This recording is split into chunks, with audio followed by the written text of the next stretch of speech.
We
have the best music on the show. She's sitting up there and wait till intermission.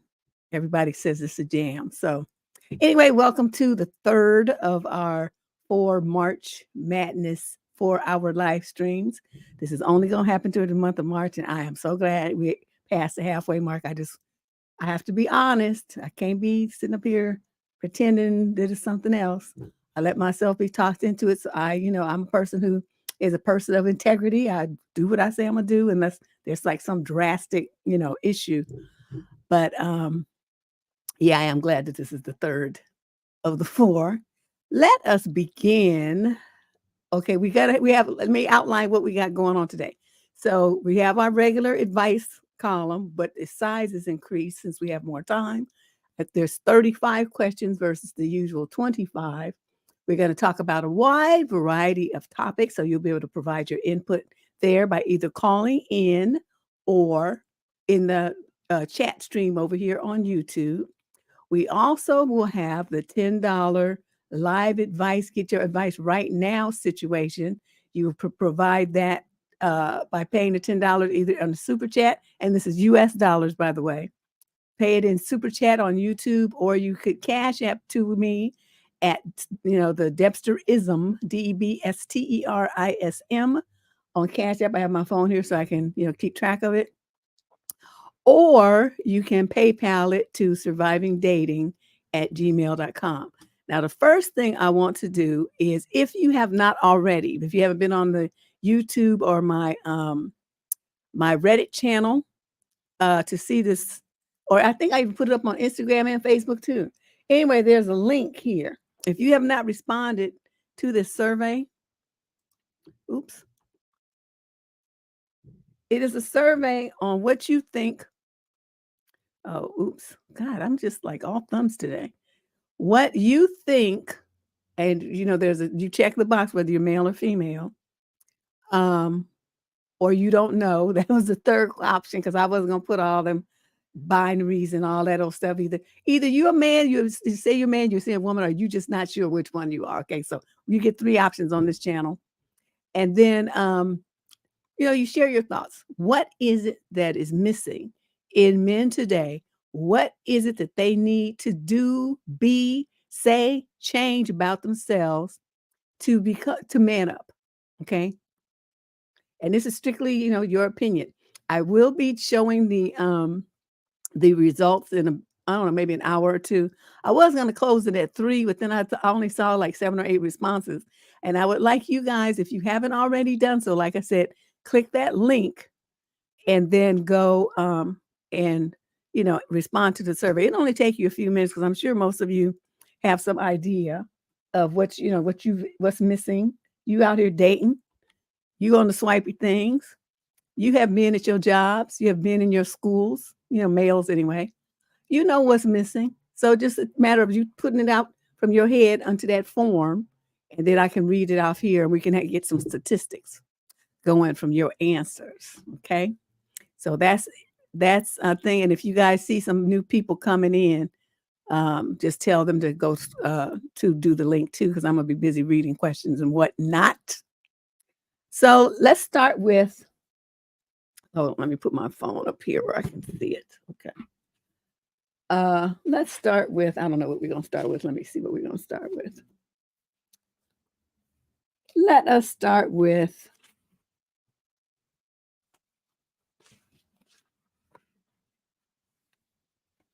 I have so much material. I just, I didn't want to be caught short like I did last time. All right, let's start by talking about this. I came across this very interesting thing, and it's very recent. You quit online, yeah, but you still know what was missing. That part doesn't leave your brain. Just share that part. Okay, so I found this article that talks about, I think it said the 5 things that men complain about the most. Married men rather complain about the most. And we be seeing all these this is separate. Men talking about how they don't want to get married and all this kind of stuff. And it's like, that's fine. Nobody's trying to force you. But I thought it was interesting. See, I'm going to read you guys what it says of the 5 things that men complain about the most. So if you're married and you're thinking about getting married, or you were married and you remember hearing these kind of things, it should be interesting. All right. So it says, what do married men complain about most behind closed doors during couples and family therapy? Below, marriage therapists open up about the gripes they hear most often from long married men and the advice they give both partners during sessions. Number 1, they complain about their spouse's tendency to complain. Not understanding, I guess. Women are only going to complain when you're doing some shit that gets on their nerves, right? If you listen to her and you corrected course, then she wouldn't have anything to complain about. But since that's not what you do, you act like the marriage is all about you and that you're the only one that should be happy and the woman should just shut up and take it, then that's why she keeps complaining until she gets sick of your shit and then she leaves you. That's the usual matter. And then they come and whine online about, women file for 75% of divorces. Yeah, they do, because they get sick of you not listening and not course correcting. That's what happens. Okay, so let's see what this says. This person says, no, Tim Caldwell. Men tend to be tight-lipped in couples therapy. When they do voice frustration, they usually complain about their spouse's tendency to complain. Why are guys so hesitant to open up about their own specific marital concerns? The answer is in the definition of complain. It's to state that one is suffering or in pain. So to complain is to say that you're vulnerable or weak, and men don't like to do that. The hell they don't. These new dudes, all they do is complain. Bitch, moan, whine, and complain, and just cry and pule, beg and needle, whine, argue. They're just like little bitches. So, I don't know who he's talking about, long married men. I think most of these men who are doing all this stuff online are single, but still. And so then he says, he wants to encourage, constructive conversations. So he gives them a homework. I let them schedule times when they can talk safely without interruption and follow basic rules of conversation and communication covered in our sessions. Okay. The second thing that men complain about the most is they're bored with their spouses. Well, guess what? She's just as bored as you are. Trust. With your 2-trick pony ass in bed. Only know how to do 2 things. And keep doing the same 2 tricks over and over and expecting somebody to be happy about that over a 20-year period.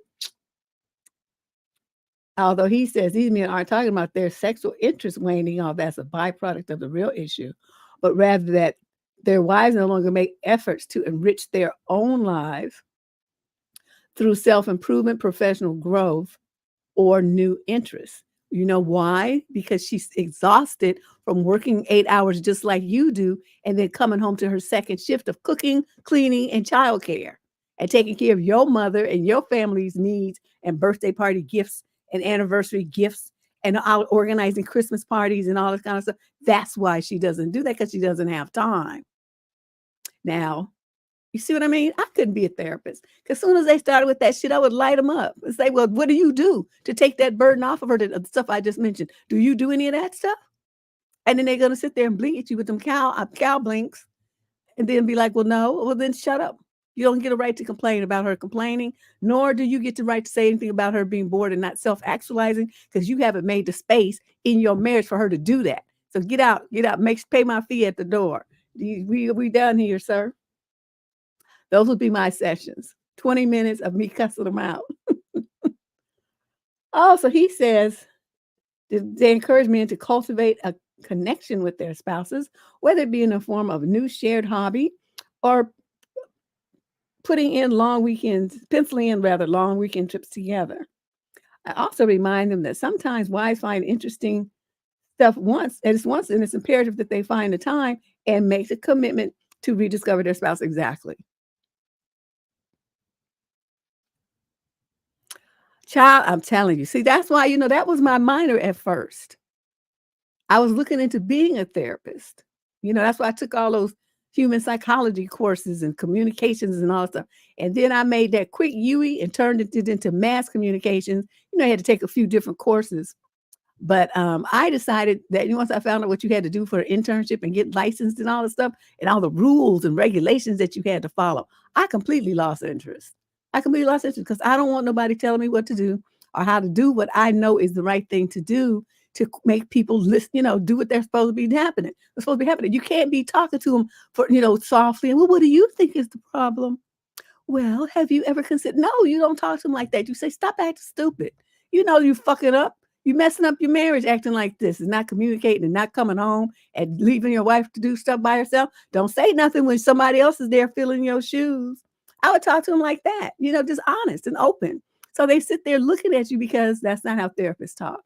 I've had some therapy sessions and they tend to be, I always felt like they just want to drag it out, except for one guy I had. Well, two. And they were both men. But the women ones, they just want to drag out the sessions. They just seem like they're scared to say anything to you, especially the white female therapists. They just could not deal with me at all. They were just so timid and just, ugh. But the two guys I had, one was black and one was an old white dude. It was his second career. He had been an attorney for like 40 years, and then he went back to school, and then he was a therapist, and he was so good. Oh my God, that guy was excellent. And they got it, and went through whatever I need to go through. The second guy, the black guy, was my grief. He worked with me through my grief and stuff. But the white guy was going through a racial discrimination harassment lawsuit. And I thought if I had to go in that office one more day, I was going to be like, they called it later, they started calling it going postal. That was going to be me because I had visions of me taking the office chair, the metal wheel bottom, and bashing out that 33rd story window with that chair and then pushing that HR bitch off of it and watching her splat on the bottom. Once I had that vision, I called my doctor. I said, I need you to get me out of here. And I told him what I had just, and my hands were shaking because it scared me so bad that I actually could see myself doing that. He said, I want you to get your stuff and get in a cab and come to my office right now.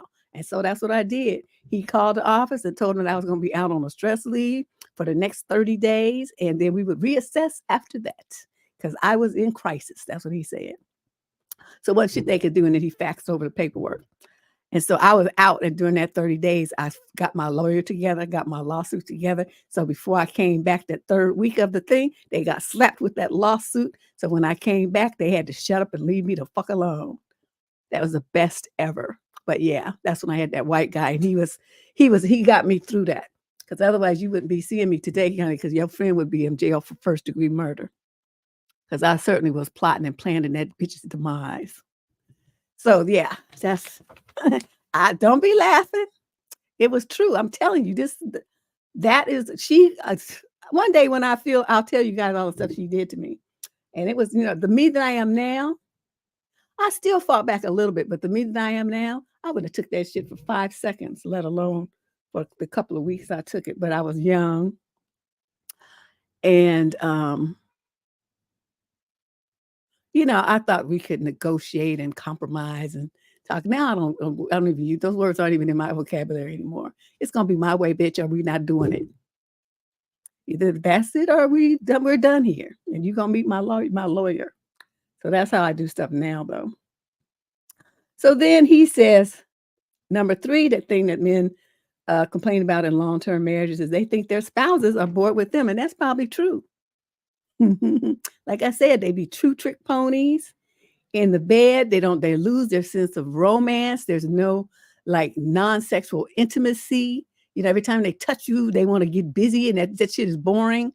Or they don't have any conversation. They just grunt at you or ignore you, want to play video games and do other stuff other than spend time with you. It's just really, it's terrible. And the women hang on to the marriage because they think it's going to turn a corner at some point if they ask him enough, which men label as complaining. But what it really is she's trying to get him to respond to her in a way that, brings them closer together. But they don't want to hear it. They're not trying to hear it. So then they think their spouse is bored with them. Yep, because they are. And the fourth thing, they're not having nook. Why would a woman have nook with you when you don't ever talk to her or spend any time with her or do anything fun with her? Please explain how you think that works. You did all that to get her. But now that you married and so many years have passed by, you think you're just supposed to walk in the door and drop your drawers and it's supposed to be on like Donkey Kong? It don't work like that. It really doesn't work that the longer you're together, because you need more, you got to work on the connection versus it just being, sparks and fireworks just because everything is new. You have to actually work on it. So yeah, that's men. They just get on my nerves. And so the fifth thing, they're not speaking the same love language as their spouses. Well, since you know that means that's 3/4 of the problem. Why haven't you changed, adjusted something, or done some work to bridge that gap? You think it's just supposed to happen by magic? Or you just sit there and look at her? So this is why when I read this, it pissed me off. And I said, see, this is why women leave marriages. And this is why young women don't even want to even think about getting married, because men are selfish and stupid. I mean, I know they were trying to do this because they're sharing information about what they hear in their sessions. And that's true. I mean, it's valid. These are the things that the men complain about. What I'm saying, though, is those complaints that men have are all things that are within their purview to correct. All they would have to do is one or two things, which is make time for their spouse and talk to her and be intimate with her. Okay, conversation for women is intimacy. If men did them two things, they could save most of their marriages. But they don't. And they just expect it to coast along by magic. And it's even worse when the conversation that they do have with her is full of put downs and naggings and telling her where she's not good enough and telling her what, you're getting fat and ugly, calling her names and all that kind of stuff. So then nobody wants to talk to you at all. There's no conversation to be had for you. So that is my assessment of that. Now that I have thoroughly irritated myself. And I don't have no alcohol today either. I said, I'm going to go alcohol free this weekend. You see how long that lasts. Let's do a couple of advice questions, then we'll get back to our conversation. People say they're cracking up already. For those of you who are just coming in, we're still I need you to take a survey from me. I'll put this link in there. It's about manning up. So share your thoughts and opinions. I'm going to share that screen in about an hour. And we're going to go over the results of what you put and talk about some of the things that you put in the survey, because it's all fill in the blank. I decided not to do multiple choice this time. So it would be all completely, your thoughts. 100% the way that you want to say them. And so I went back and I deleted that first version and then I put up this one. Okay. So let's start looking at the advice letters, because there's 35 of these bad boys. And some people always want to write a book. They just can't just say what they need to say. You have to go into novel land. Question number 1. This is a young man in 35 to 41 age group. Summary of issue. If we were friends before, how do I make sure that she knows it's a date? If we've been friends and I'm speaking of a one-on-one encounter, how do I express that to her? I would like this to be a date. With other women before, I have used key terms like, quote, take you out, or, quote, it's a date, end quote. But I have had experiences where she seems blindsided by my intentions when she realizes that I have romantic interest. Thanks, Deb. Okay, let me see. Well, you guys put how you would want a man to let you know that we about to go outside friendship land into uh relationship development zone. How would I want a guy to tell me that? I think I would want him to be upfront and say, I want you to understand I want to take you out to dinner, but I want to be very clear that this is not I'm not just taking you out as a friend now. We're going to cross this border from the friend zone to the relationship zone because I'm interested in you as a woman, not just as a friend. I mean, it's great that we have a friendship because we already on the same page. We understand each other. Let's build on that. If you're interested, then you can accept my invitation. If that's not of interest to you, just let me know. Now, that's what I would want to do to say to me. I want him to be upfront and very clear about his intentions and what the plan is. So see, and then he just leave it in my court. Say, I'll get back to you next weekend. And if if this is a go, then I'll make reservations. Let me know by Friday. I can make the reservation on Saturday. I'll come by and pick you up at 7. So let me know which way you want to go. Either way is fine with me. And if he does that, then I'm not going to be stressed. I'll be very clear on, what we're going to do. I know the time frame in which I have to make up my mind. I might make it up sooner than that, but he just said, let me know by Friday. And then I'd have time to think, well, we have been friends for a while, this and that, this and that. He's cool. Would I be able to be attracted to him like that though? And I had that would be my sticking point. Because for me, usually it's kind of like, either you're attracted to him or you're not. I don't know this thing. And like I hear the pickup artists talking about that all the time, quote, building attraction. I don't think it works like that with women. Either with us, we either have it or we don't. So they be talking about building it and charging all these guys money to use all these little tricks to try to build attraction to women. That shit don't work. Either she's into you and she knows, women know within 30 seconds if we would ever jump your bones or not. That don't mean we're going to do it, but if we know if it's a possibility, for sure. So you don't get to build any attraction. She's already attracted to you or she's not. It's just you just spending time, faking it, try to, for her to get enough relaxation to move forward. But if she even does that, that means she was already attracted to you from the beginning. Your ass didn't build shit. Men don't understand nothing, and they be paying these dudes thousands of dollars to tell them what I just told them for free in 30 seconds. It's just crazy. Yeah, you can't build attraction. But that is one of the main things because I know this guy who took the course. That's how I know so much about it. He took this course, right? And I'm looking at him like, what you do that shit for? You stupid. You could have gave me that money. And so he was telling me about, how he learned how to, he's doing these little tricks and saying these little phrases and stuff. And it was everything. We out having drinks, and me with alcohol in me is even more of a fool than I am regular. So I'm on the bar laughing just laughing my ass off. And like, dude, and you really believe this? And he believed it. I said, well, you let me know how that works for you. And it didn't work. Told him, woman, we going to look at you and we're going to do this and we're going to do that. We're going to say a few words to you to see if you have any sense. And then either we're going to allow ourselves to be attracted to you or we're not. It's that simple. That's why dudes need to be clean and smell good and have a nice body and present themselves well. You would have much more success with women if you did that. It's not that hard. Okay. So that's my suggestion, dude. You in the 35 to 41 age group, man up and express yourself thoroughly, completely, and confidently to this woman. Okay. Sitting up here whining around and talking about who I don't know what to say. Question number 2. This is a young man in the 22 to 27 age group. Summary of issue. I can get anxiety when my girlfriend doesn't respond at night before we fall asleep. What are you, 2? You need your Snuggie? I know this is on me, but I think it gives me anxiety. It creates all these what if thoughts in my head. Like, what if she didn't respond because she's cheating, being the biggest one?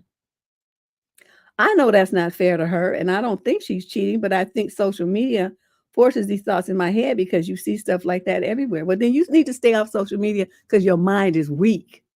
If you gonna let some shit that you see on the internet impact you in real life, you're too stupid to be on the internet.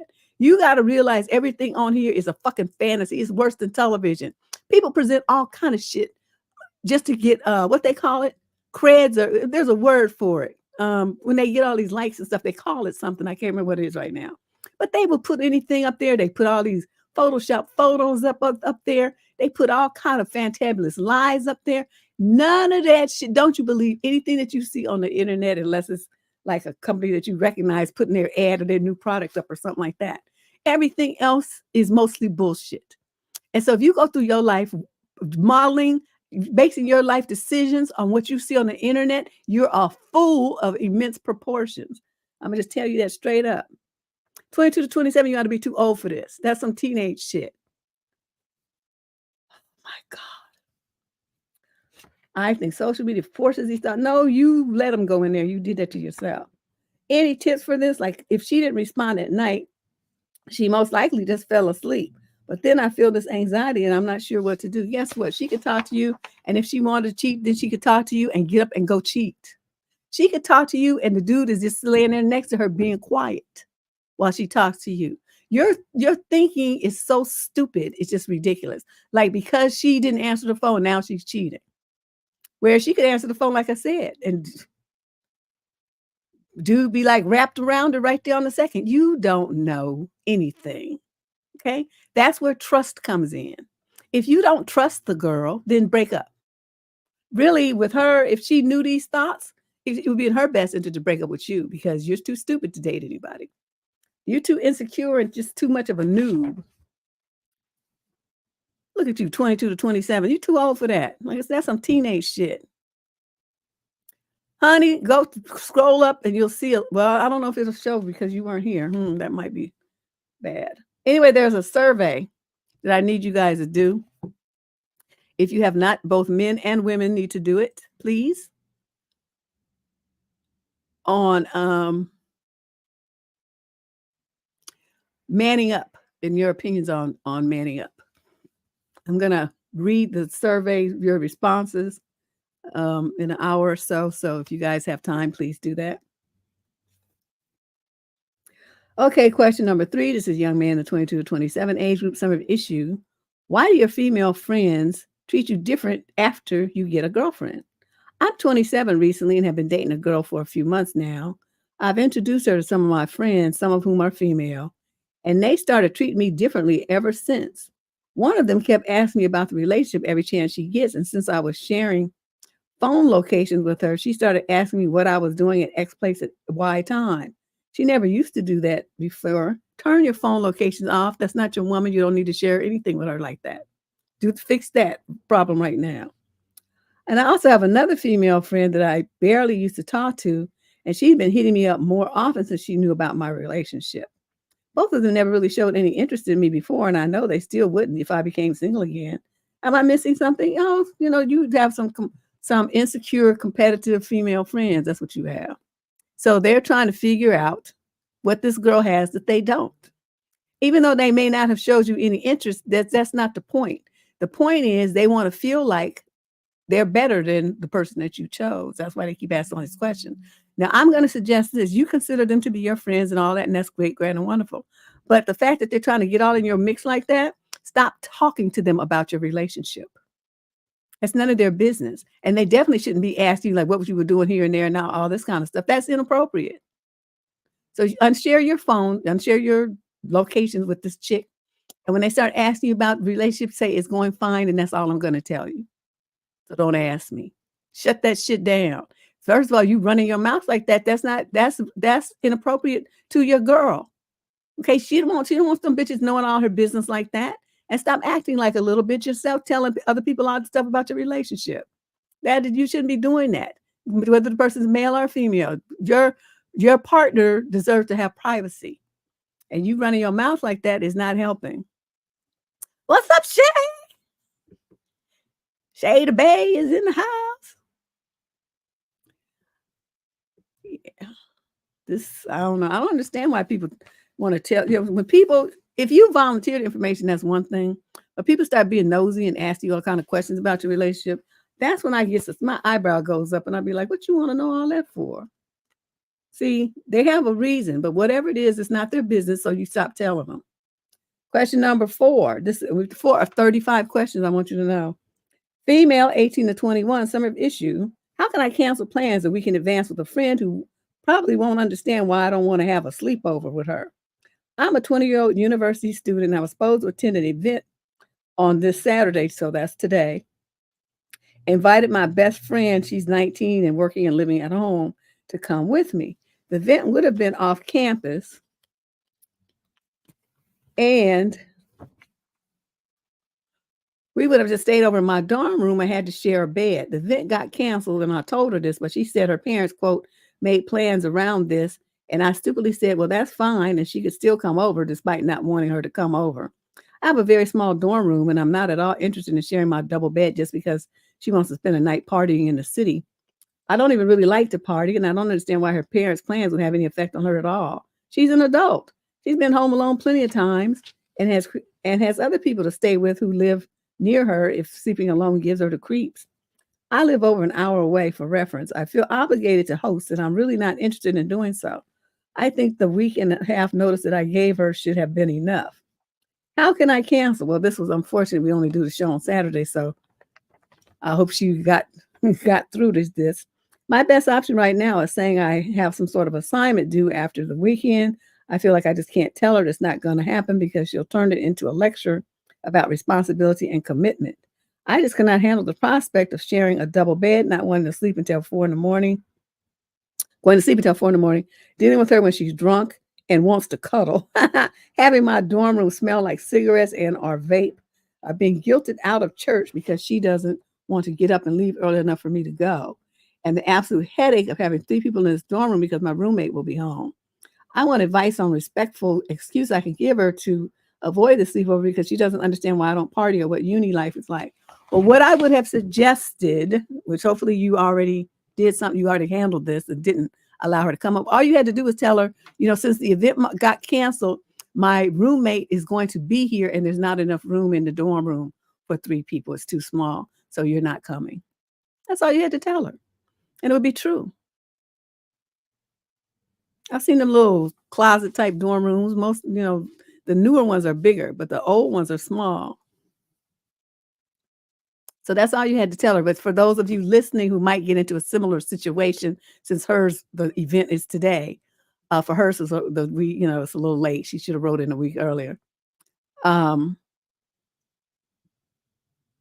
how you would handle it. You could just say that, or you could just be honest and say, well, look, you were going to do that and I was going to make an accommodation. But since the event has been canceled, there's no reason for you to come. The room is too small. And since the event got canceled, my roommate's going to be here. That's not going to work anymore. You can stay at home by yourself or tell one of your friends to come over and I'll check you out when I'm back in town. That's all you had to do. But no, me, I would have just said, well, I don't know what your parents plan, but they don't have shit to do with me. So you got friends and you got, know how to, you were 18 years old, you know how to stay in the house by yourself. Make it happen. The end. That's all I would, I don't tend to find the need to make up a whole bunch of excuses to tell somebody the word no. Question number 5, female 22 to 27, summary of issue. Can you actively make yourself attracted to someone? No, we already talked about that earlier, a little bit ago. I met an absolutely perfect guy and he gives me very romantic vibe. The things that's out of the movies. I'm just not attracted to him, though I do find him attractive, if that makes sense. This person communicated his interest to me, and I would really love to pursue a relationship with him if I only managed to turn my attraction on. We are both 26, by the way, if that matters. How can I control this? You don't. You either attracted to him or you're not. You said you find him attractive, but you're not attractive to him. Could it be that at your age, you're living that fairy tale fantasy of looking for fireworks and sparklers and stuff when you first meet somebody versus the slow burning ember type relationship? Think about it before you blow him off. I'm not saying, go forward with it and commit to him and anything like that. I'm just saying really think about what kind of relationships you got into before and how you felt and what kind of stuff you're talking about when you say the word, I'm not attracted to him. What are you looking for? What does attraction mean to you? And start from there. Because, you're older now. And so you've been through a couple of relationships. The chances of you getting that instant heat like you did when you were a teenager become slimmer and slimmer as you mature because You have more life experience. You look at things differently. You feel things differently. You're more cautious. You don't just rush in like a fool because you don't know not to, like you do when you're a teenager. So you really think about that. And if that is, you're still operating with that mindset versus that of a young woman in her mid-20s who's, looking for attraction and something that's dependable and something that you can grow with. My thing is like, when I was that age, the guys I would go out with, as long as I wasn't repulsed by them, I pretty much went out with anybody. They had to have some conversation. They had to look like something. Let me put it that way. But I would go at least on one date with them just to see, what was happening. And if what was happening was pretty good, we might go out twice. And if they kept going, then we'd keep going out some more. But I wasn't trying to have a boyfriend and all that kind of stuff. So I would pretty much cut it off by the time it got, they started getting serious. I'd be like, oh, met somebody else, sorry. And dip out on that. But yeah, you got to date around. And everybody's not going to be in love. It's not going to be like this mad love where you be with them for 6 months, a year, and all this kind of stuff. It might be somebody that you like for 6 weeks, and then after that, you don't like them no more. That's fine. Question number 6. This is a male in the 22 to 27 age group. Some have issued. A girl that I have been chasing for years suddenly started showing interest in me. What do I do? So this girl is my first ever crush. I have not been the best looking guy my whole life. I've been overweight, which really taints my look. So I have not been on my best level with girls. She was a great person, but didn't like me. And now look and said how I look. So we drifted apart. A couple of years later, I'm now 26 and she's now 24.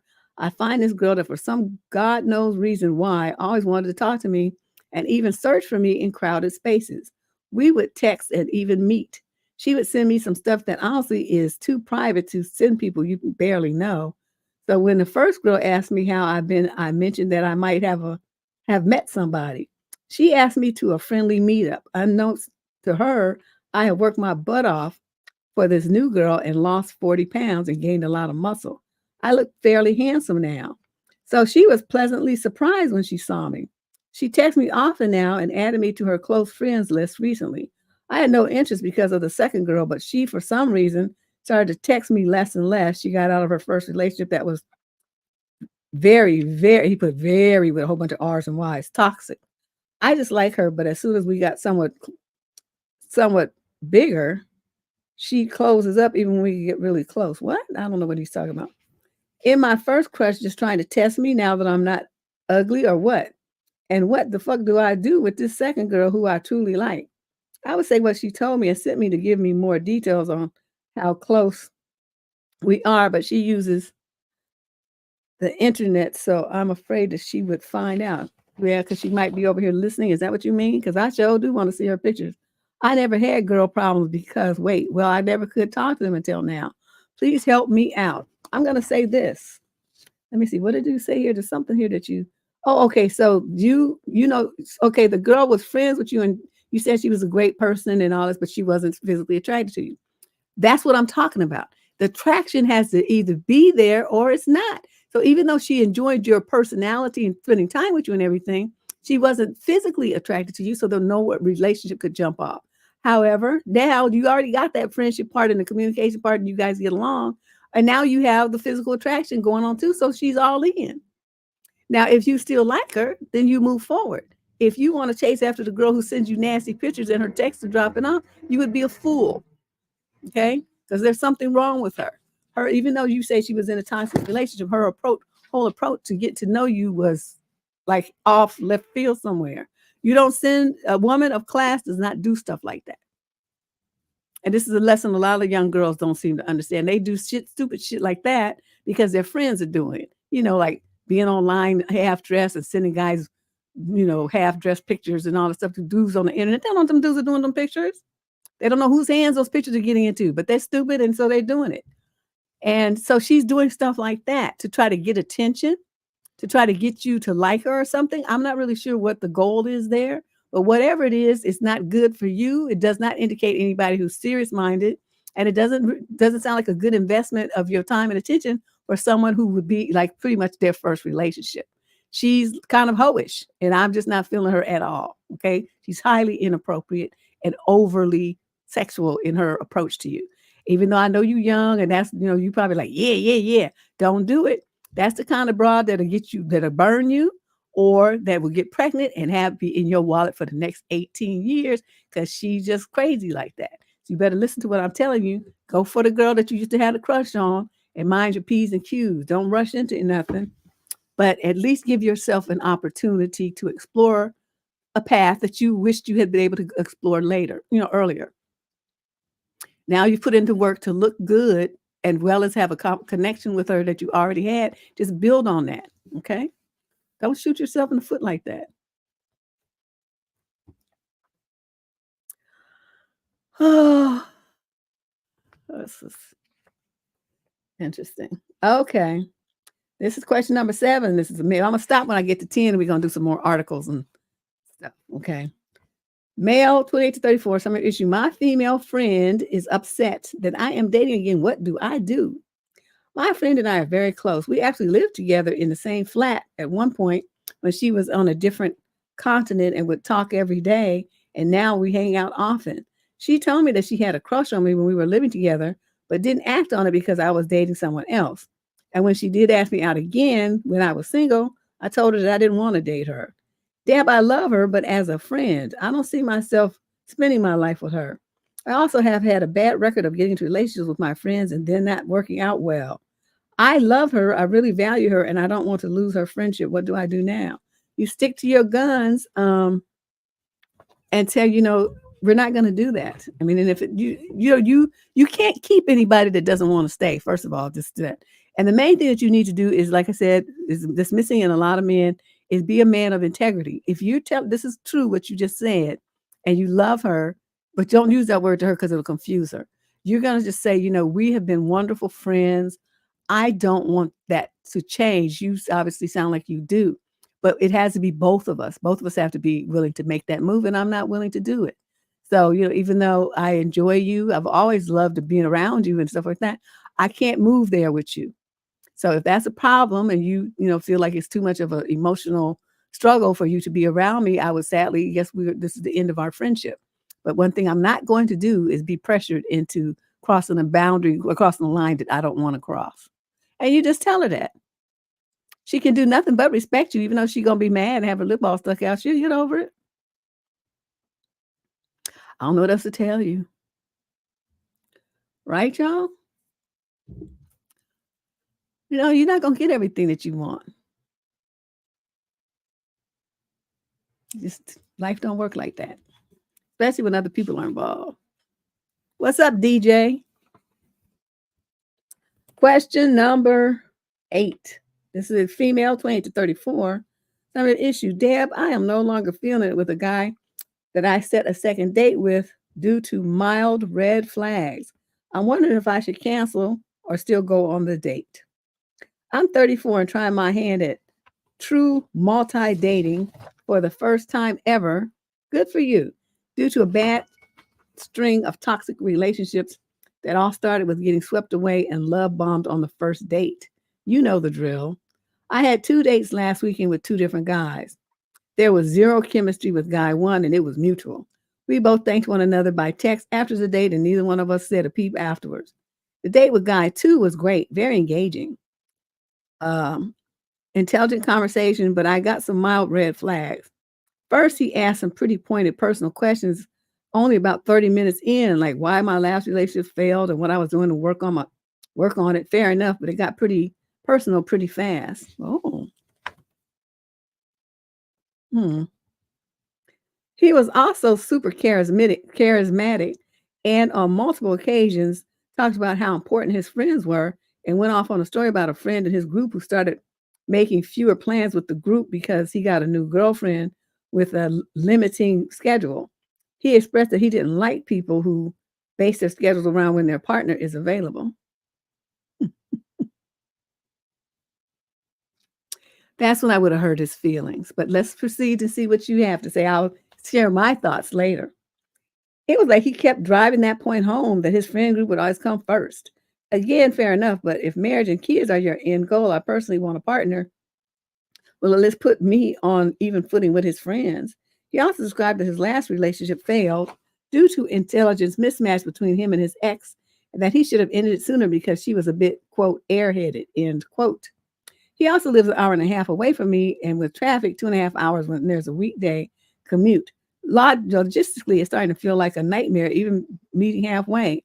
And I also feel there's a risk that he would always have me in the back burner if he were to get into a relationship. But you ain't gonna get in a relationship with him. To top it off, he works for a super high powered, very well known tech company, whereas I come from more modest means. I had a date with guy number 3 yesterday, and while I wasn't as physically attracted to him, he was a total gentleman. Zero red flags, no oversharing or personal questions. His background is a bit more modest as well. He lives about 40 minutes from me, so halfway meetings are more doable. He's also slightly nervous and seems super genuine. The other guy seems slightly narcissistic compared to him. I also have another date with guy number 4 rather, on Saturday.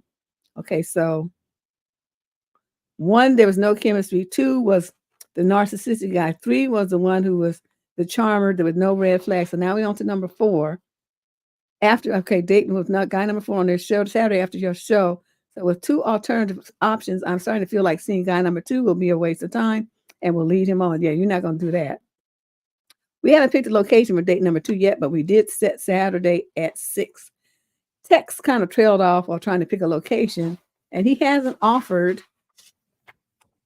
suggestion on where to meet. Would it be horrible of me to cancel hours in advance? I don't want to waste my time or his. No, don't even bother about it. He's not going.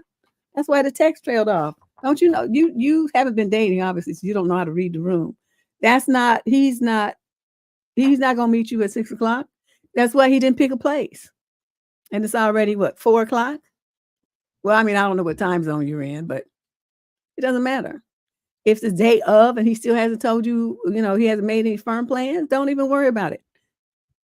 Make plans with guy number 3, guy number 3 if you can catch up to him, or guy number 4, the new kid on the block. I don't know what to tell you, but guy number 1 is you both agreed not to see each other, and guy number 2 is a jerk, so don't even worry about him. Now let us go back to this part. Guy number 2, the one you had mild red flags. He asked pretty pointed personal questions only 30 minutes in. You were supposed to use your Deb phrase. Well, why would you need to know that?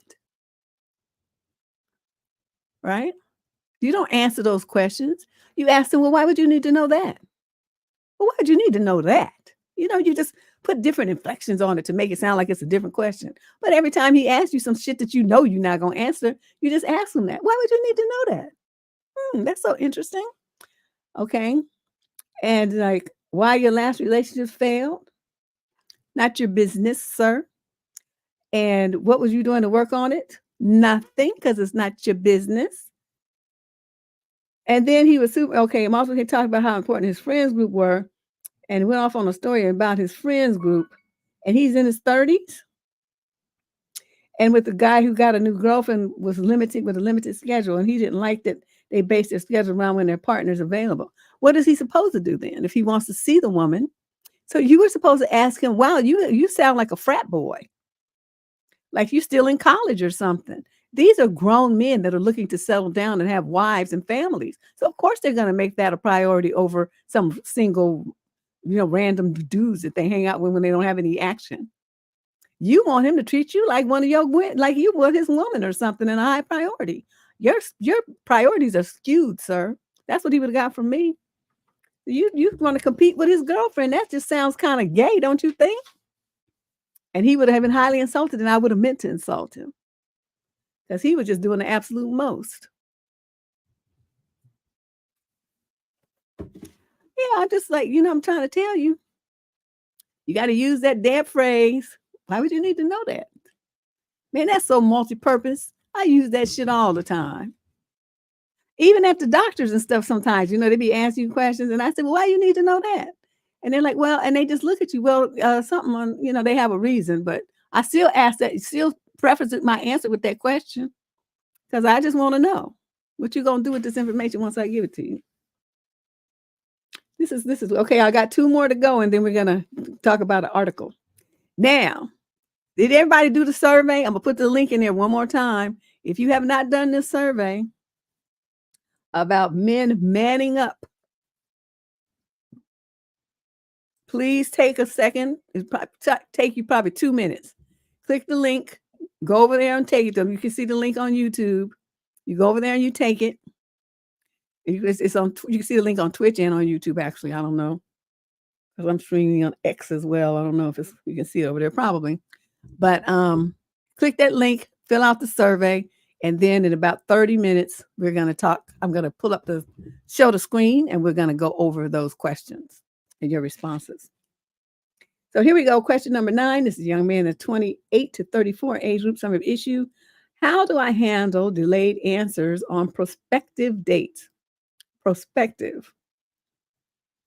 Hey, ladies of the squad. My sister watches this show religiously and suggested that I write in with my question. I'm a 30-year-old white guy trying out Bumble. After we say hi and talk a bit about our days, responses can take forever, like a day or two, even if I ask about something they are into. Okay, so you're 30 years old and you're texting, trying to establish a relationship with a woman by text. Okay. Even if I ask about something they're into, it's making me wonder if the whole idea that fast replies mean they're interested is really true. I'm looking for some advice on how to handle these early conversations. Those are not conversations, sir. How do you ladies explain these long response times when you're just starting to talk to somebody? This could be messages on social media too. I'm not mad, just trying to understand. Thank you. Okay, now I'm going to say this one more time. You are a grown ass man. Use your fucking phone. No woman wants to be texted to death, and you ain't going to set up a relationship by text. It's not going to happen. It's not going to happen. You think that you can be lazy and never talk to a woman, you not come up with some conversation and just text her to death, and that you're going, it's going to get her excited and want to see you and want to be with you. No, as you see, it bores women and they don't want to talk to you anymore because they can see that you're stupid. You don't have any idea how to get a woman interested in you. You think you can sit there while you got the TV on or blasting music in your car and look at your friends making noise in the background, drinking and shouting and stuff, and text a woman, and you think that that's low effort, low energy bullshit is going to get her interested in you. Every young man listening to this, stop texting women that you're trying to date. Don't even text them unless it's just to say, I'm on my way, or I'm on my way. Do you need anything before I get there? You can do those kind of texts. If you want to get a woman interested in you, you need to fucking talk to her. Okay? Use your voice. Let her hear your deep, rich voice on the phone, sounding all sexy and shit. She'll be like, ooh, he can call me. Ooh, girl, you should have heard. He said, good morning, beautiful. I was like, that's the kind of stuff that we want. And y'all just think you sending a little text that has the same effect. It doesn't. What is wrong with these women? You can't wait. Yeah, it's gonna be something. I'm excited. I wish, this printer does work. I don't think I have any paper in it though. Oh my God. You know the damn phrase. People just be nosy as hell. I don't know what they be asking you all these questions for. Okay, that's our answer to that. Oh, this stack of papers is so heavy. Let me put this down because it's holding all these pages. It's killing my hand. Okay, so anyway, sir, that's why they delay responses. That's why it drops off, because they can see you stupid. You're dumb, and you're 30 years old, and you still acting like this. That's what 14-year-old boys do. You guys who are grown men with jobs out and got degrees and your own places and paying taxes and stuff, use your goddamn phone when you talk to women. Learn from players. They don't be texting. They call you. Even if they be talking shit, they don't nobody want to hear. It's stupid. I mean, the conversation's dumb. They still call though. That's why they can get so many women and y'all don't get none. Because you just want to text, you lazy bums. Question number 10. This is a female in 18 to 21 age group. Summary of issue. The guy I'm seeing might be sending explicit photos and messages to a minor. How should I go about this? Oh, what? This sounds juicy. This sounds like some police activity. I forgot whether he told me he was 19 or 20, but we are both sophomores in college. I am 19. I was changing songs on his phone and accidentally hit those 3 lines that show recently used apps. I have an iPhone, so I don't know what it's called. Oh, okay. So he has an Android. And the app most recently used right next to Spotify was Instagram.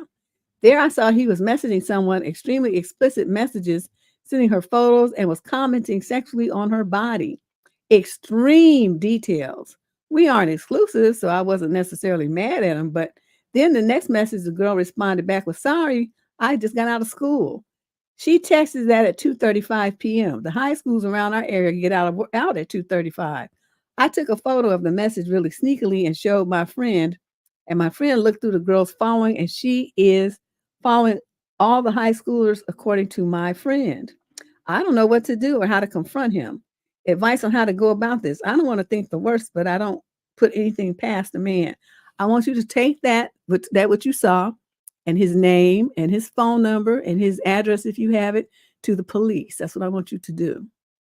Because what he's doing, your boyfriend at 19 is already a predator. That is so inappropriate for a minor child in high school that he's doing it. He's 19, so he's 20. Okay, you say 19 or 20, you're 19. Let me set that back. Okay, so he could be 20 years old and this is a kid in high school. Somebody's little kid.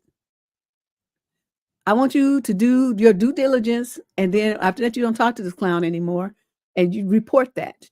This is the only way that when people have this kind of information, you have a responsibility, a social obligation to make sure that the information gets into the hands of law enforcement to protect children.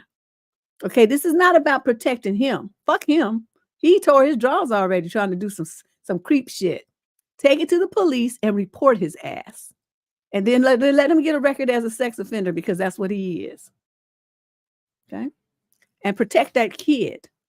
Because kids need protection, like I always say, usually from themselves. Because they're just too innocent and they don't even know the dangers of what they're doing. But that's when, as older, you're an older teen, obviously way more responsible and aware of what's happening. Take that shit. You and your best friend can go together. Because she did the investigation to find out that the girl's in high school. So she has some interest in this, report, some facts to share with the police. Y'all go and you make a police report.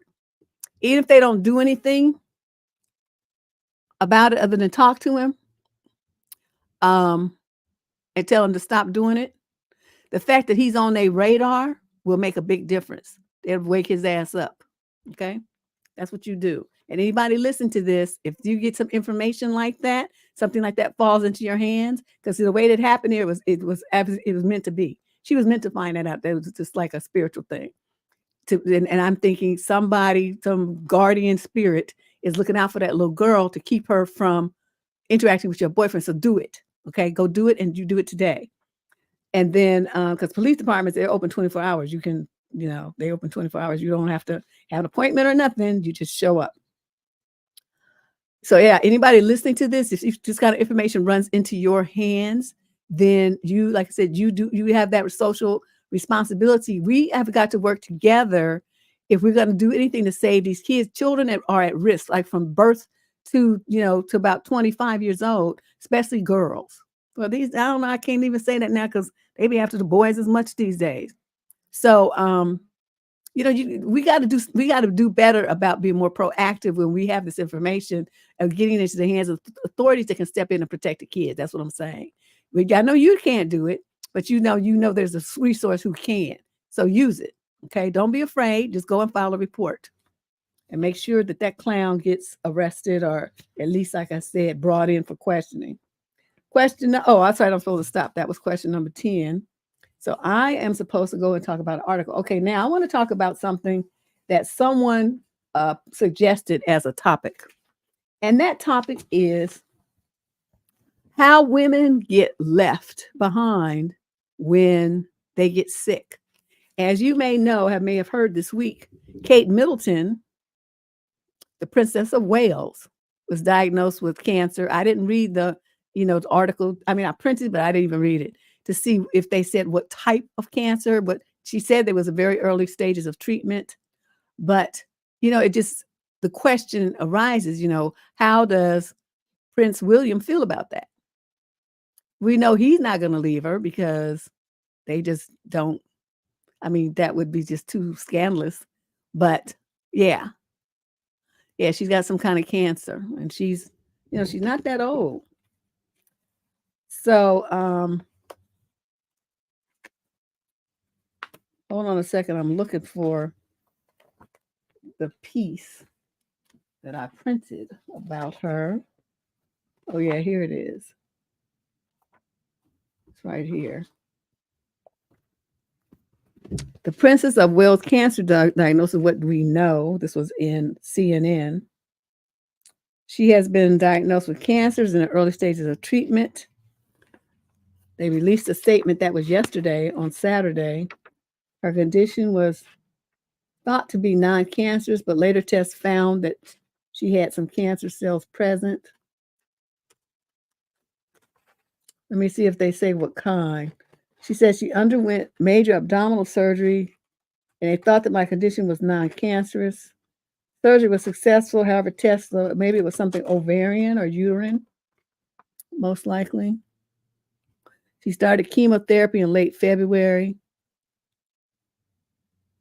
She didn't say, okay, they didn't answer what kind of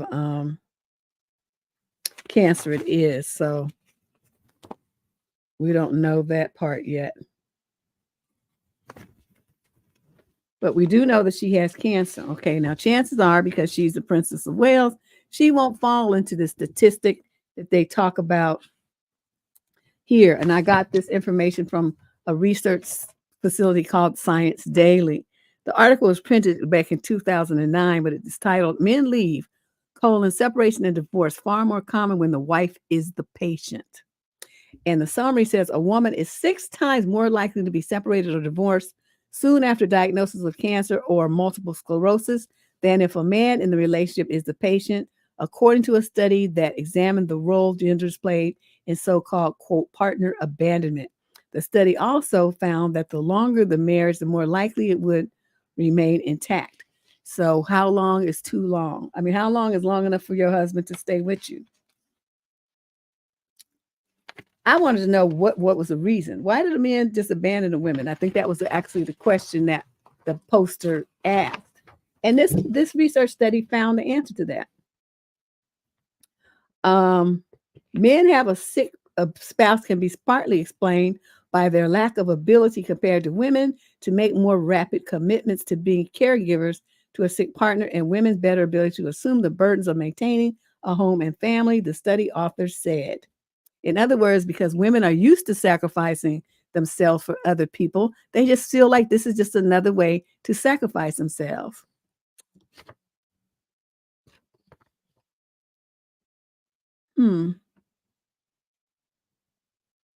Okay.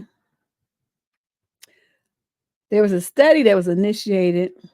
There were a total of 515 patients in 2001 and 2002, which followed them for 5 years. The men and women were in 3 diagnostic groups: those with a malignant primary brain tumor, 214; those with a solid tumor with no central nervous system involvement, 193; and those with multiple sclerosis, 108.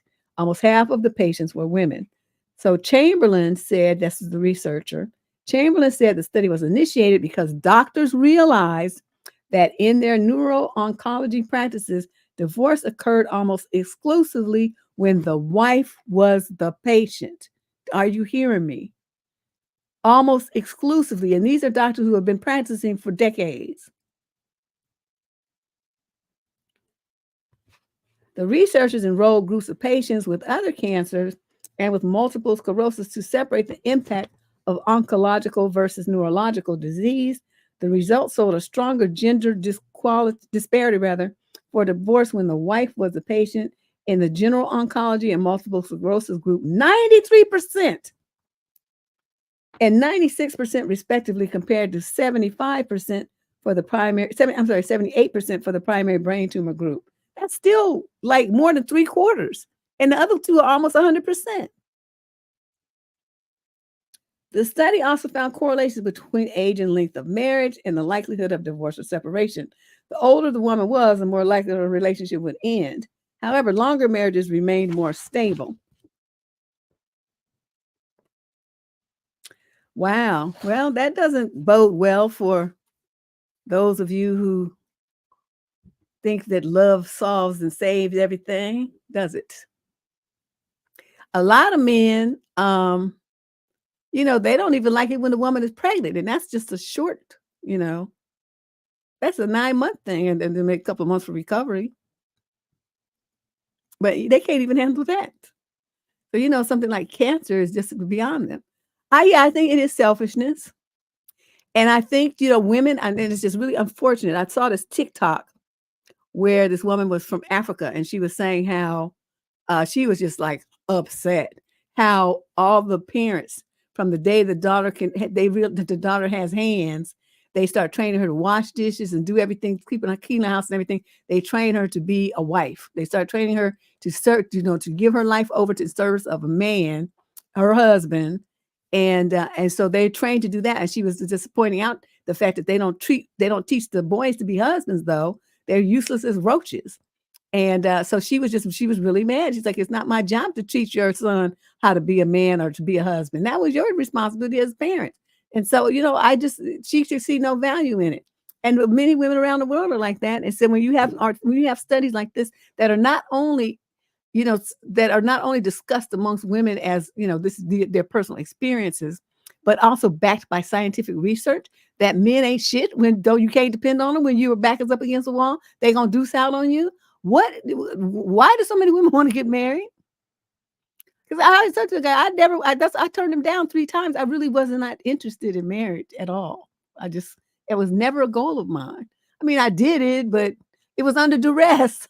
I didn't want to. That's why, once he was gone, I haven't remarried. I have no interest in it. I was never really interested in it. I didn't have any really interest in the whole wedding planning thing and all that. I mean, my aunt and my mother did everything. I just was like, well, when do I show up? What y'all pick? Where do I go? What time do I need to be there? That was my extent of my involvement in the wedding planning process. I had no interest in it at all. None.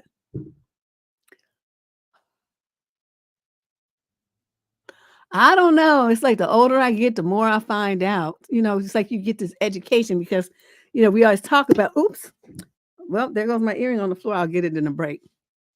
They always talk about how, she teaches these fairy stories and all that stuff. And so everybody want to run and get married and they think about their man as, the knight of shining armor. And they want to have boyfriends and all sort of stuff here. And I really think they're doing young ladies a disservice. I mean, yeah, I know you want to get nook and all that kind of stuff, but, do you have to marry it? Do you have to be committed to it? Do you have to call it your boyfriend? So actually, do you have to marry it? I mean, commute your assets with it and be looking at it and doing dishes and shit for it. I don't know. I don't understand. What time is it? Okay, so we are an hour in. Ugh, I need to stretch my legs. The last time I sat here way too long and my legs was like on fire. So you know what I'm going to do? I'm going to try to make myself have a break every hour. How about we do that? I don't remember. Where did I put the intermission thing? I found it last week. And now I can't remember where I put it.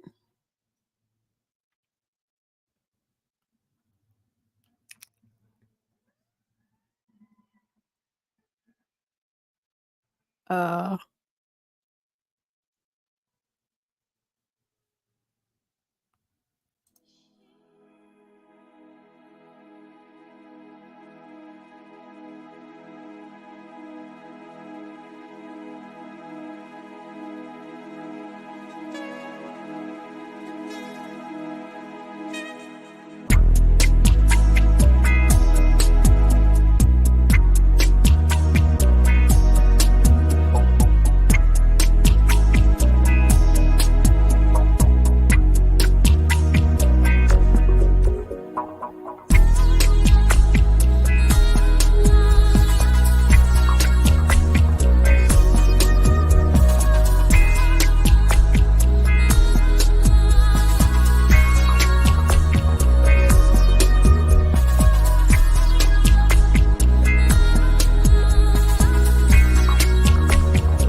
Okay, I'm back. Guess that intermission slide just jumped off. That's not the same one. Anyway, so to continue that conversation, um, this article talks about it. Well, the title is When a Medical Crisis Strikes, Divorce Can Follow, especially if the wife is sick. This was on a Today show, on the Today website. And it shows Deidre and Albert, somebody I can't pronounce. He's a Los Angeles Angels baseball player. On August 9th, 2018, as she recovered from brain surgery recently, he announced that he would file for divorce. They were together for 20-something years.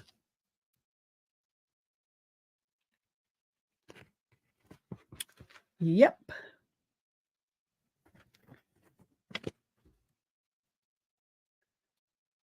Yeah, I'm not. Who, Joel's? Oh, St. Louis Cardinals. I'm sorry. He had an A on his cap. I guess I don't know what that A is for then. He says, as a devout Christian, it's an outcome that I never wanted. Yes, you did. Otherwise, you wouldn't do it. You would have taken your vows until death do you part seriously. You know, when it's inconvenient, then they deuced out. So,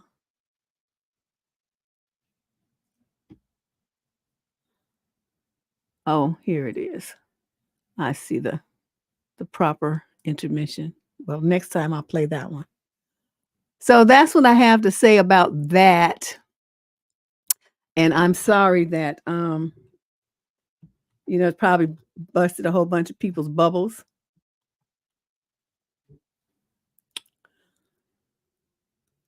Oh, you want to get to the questionnaire portion? Well, yeah, let's do that. Let me do the share screen thing. Hold on a second.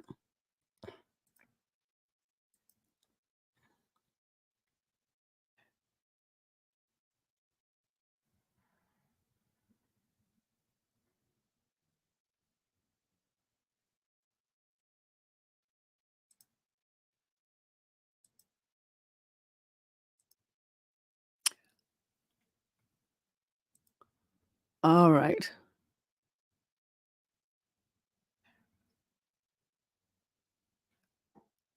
Now, just let me just check. Can you guys still hear me with the other thing on the screen? Can you still hear me? Yes, it'll be the other one next time. See, that's where we different. I don't think B. Smith's husband was horrible. Did a whole video about that. I think she couldn't even recognize who the fuck he was. That's a completely different thing. And he did take care of her. He was still there. He just had some in-house booty delivered. Okay, you can't hear me? Okay, well then let's go and start looking at this. Now let me get, so now we got 18 responses. That's much better. So let us see what we got. Oh, so all women, no men responded. That's fine. So the first question is, from my perspective, the most important thing I'd like to see is males change their mindset. Okay, that could have been a little more specific. Accountability, the lack of self-awareness as slash entitlement is repulsive. Other people are not always the reason for their lives being messed up. They play a huge part in it too. Yep. More accountability. So there's accountability, got 2. Consistent character and morals. Well, that includes accountability. So that makes 3. Stop blaming others. Hold themselves accountable. That's 4 for accountability.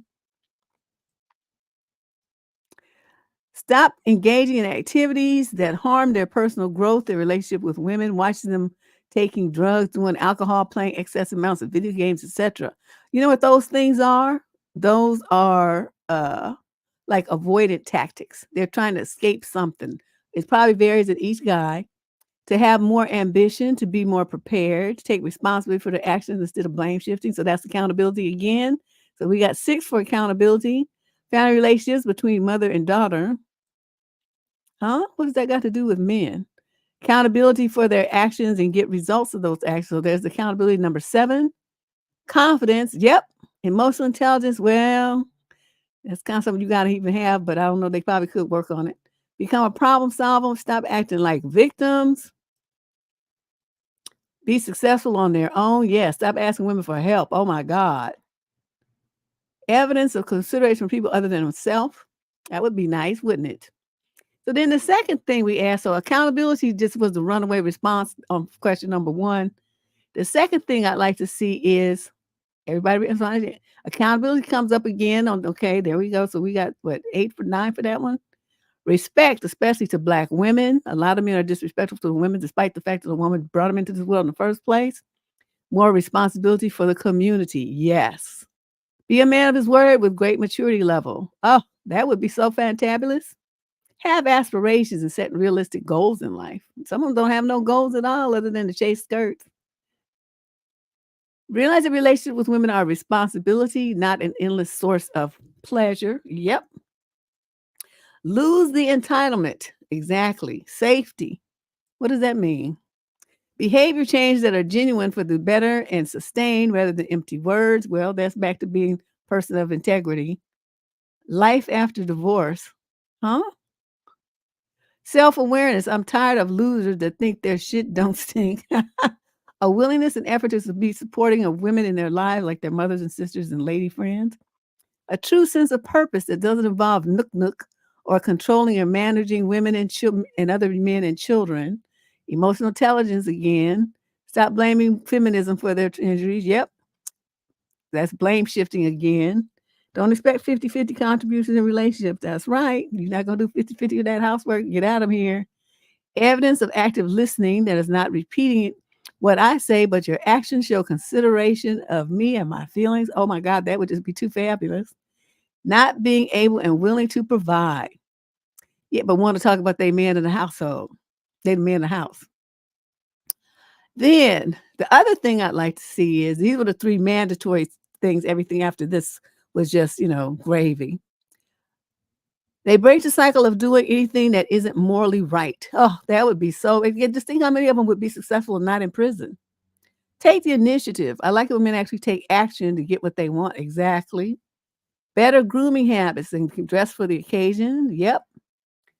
Being traditional providers. Well, yeah, that would be good. They're not used to it though. They always want some help. Have a roof over your head. Well, that's so basic. That's like a basic tenet of adulthood. Developing the skills and hobbies beyond watching sports, watching TV, and playing video games, like reading, martial arts, woodworking, household skills like knowing how to cook, clean, and perform general repair work are another must. Exactly. Have some emotional intelligence. Oh, that keeps coming up. Get counseling. Standing up for what's right instead of pandering to their boys, family, society for approval. Oh, that is such a good one. We need to do a whole show on that. Parenting today's youth. Shaking my head. Working they on their flaws, not sufficient just to be aware of them if you repeat the same patterns. Yeah, exactly. Not complaining like a little bitch. Okay, yep, that complaining and not and blame shifting stuff is they go hand in hand. Finding out their true selves and self-actualizing in constructive members of society, having some good character, stop acting like women. Oh, I was waiting for somebody to say that one. Be an effective communicator, have evidence of integrity and positive beliefs and standards for yourself, show respect. And then this one was question number 4. And let me add this, like if you still had something to say.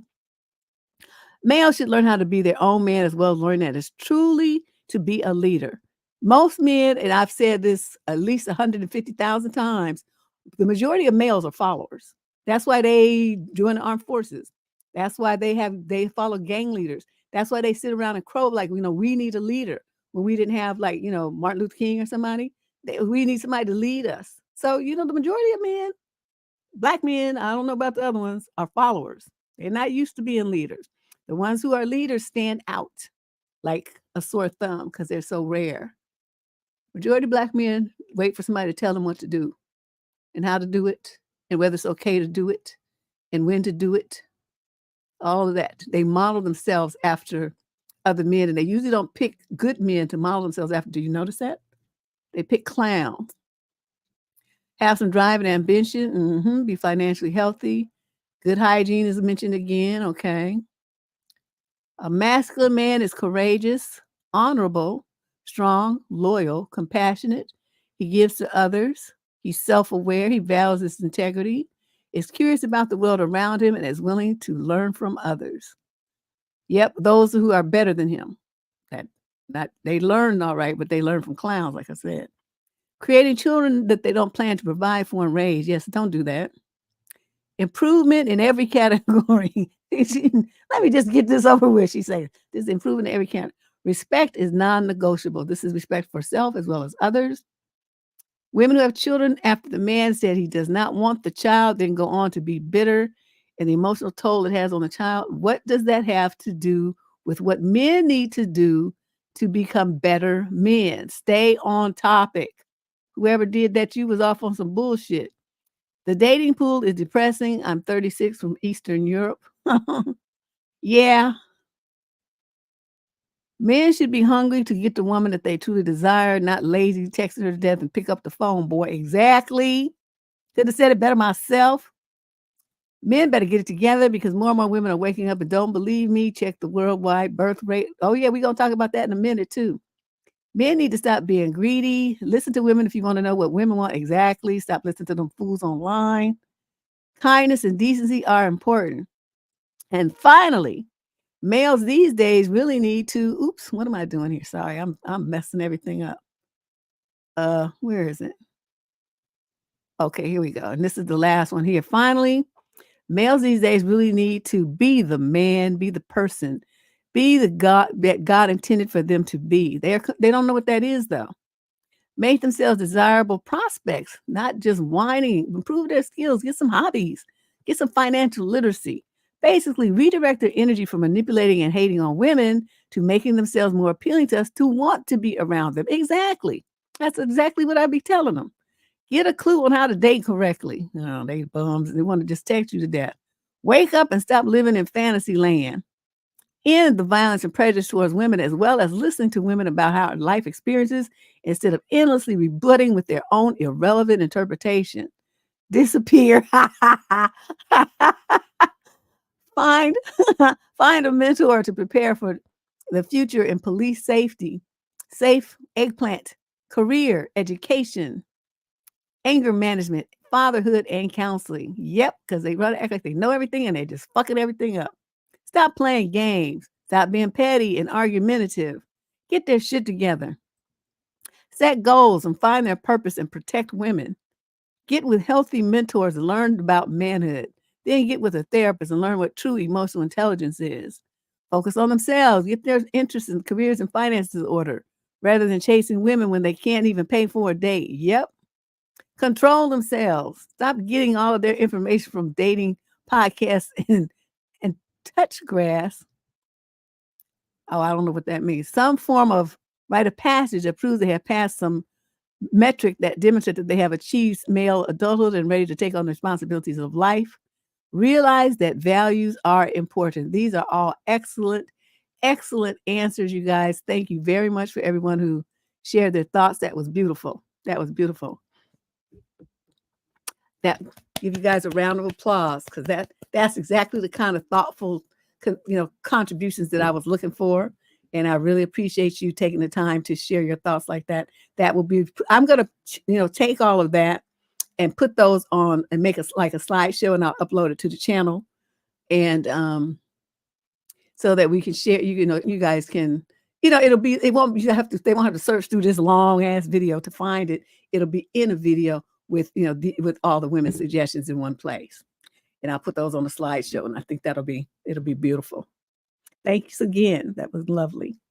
All right, so let's go back to these questions, and we'll take another break a little bit and talk about some more articles, some more stuff.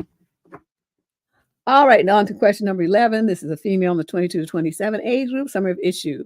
I told my male friend that I just want to be platonic friends, and he seems too emotionally invested, and I don't know what to do. We are both fresh out of serious relationships and both agreed that we don't want anything serious right now. But I think he lied and only said that because I said it to him first. Anyway, he brought me some flowers and I felt weird about it. It's incredibly sweet. I told him I never received any flowers before, and then he went out and got me some. I canceled our plans to hang out today because I'm not feeling well, and he said he can stop by and drop them off. I don't know how to respond. I don't really want them, but I feel really weird about it for some reason. I'm not an avoidant person. I actually have no issues accepting any acts of affection. But since I told him outright, I only want to be platonic and I'm not emotionally available right now, the whole thing makes me a little bit uncomfortable. What should I do?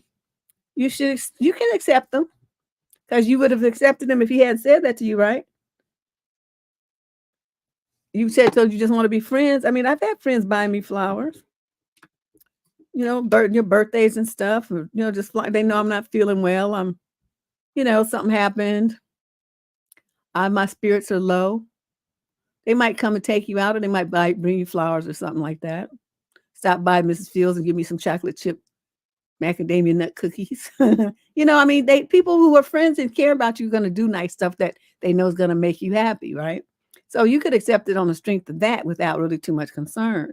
But at every opportunity, I mean, if he trying to press it to be something else, then that's when you have to remind him and say, I really don't want to, have to, push back just from this relationship, because this friendship rather, because, I'm feeling like you putting too much on it. I told you, I don't want anything more than just casual friendship. And you better use that word casual. And that's it. That's all. We both got out of a relationship. Nobody's trying to be nobody's rebound or get mixed up in something that that we shouldn't have done. We're gonna be embarrassed about later. So we're gonna think about this stuff on the front end, and then we're gonna not gonna do nothing. Okay. And just talk to them like that. And use the words rebound, regret, awkward, avoidance.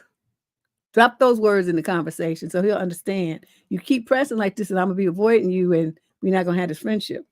So you better choose carefully, my brother.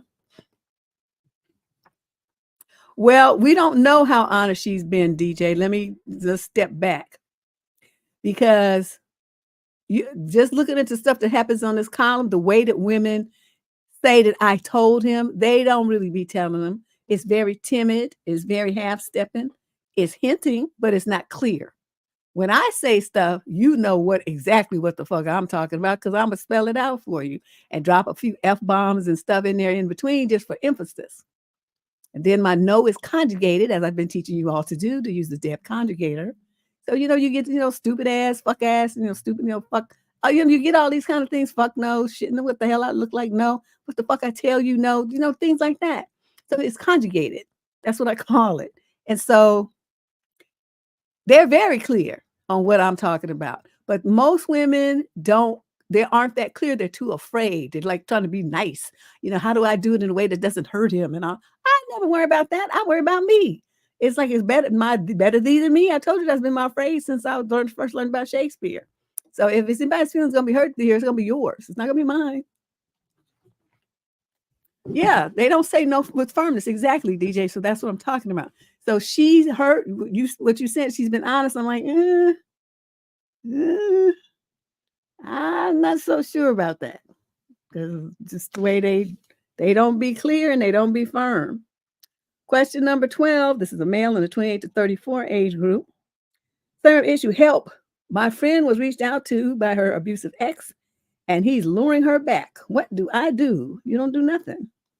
After breaking free from her ex 7 days ago, blocking him all over, he managed to beat her on WhatsApp, and she had not blocked him there. She is only 23. I'm 31, and she told me he wasn't mean and, quote, I mean, we're not together, but he's my best friend, and I don't want to lose him. Well, there you go. It's a wrap right there. She's already told you that she still wants to be with him. That's what those phrases mean. You're not getting it, though. You still trying to save her when she don't want to be saved. Let's see what else you're talking about. He's going to clearly slowly lure her back into his arms by acting like an encouraged, changed, loving man and promising to be better. This man, butt things. Without her consent, beat her with a belt once upon hearing of her depression, saying it's to, quote, teach her a lesson, even punished her with certain acts that she doesn't like whenever she made him mad. I'm terrified she's going to go back to square one, and I'm trying to talk her out of it. Right now, she says she has, quote, no coherent thoughts, end quote. And I can tell she's in the same mental turmoil she was in 7 days ago, where she finally said goodbye. What do I do? I'm terrified for her. She was finally making progress toward the healing. You can only do what you've been doing, which is, talk to her. Remind her of the stuff that he did to her. Because she seemed like she trying to coat whitewash it or something. And say, you told me he did this, and he did this. Why would you think that he wasn't mean to you and that you should go back to a man who treated you like that? What's going on in your head? Do you need to be conserved in a mental institution? Because I could call and they can put a 72-hour hold on your ass until you come to your senses because you tripping.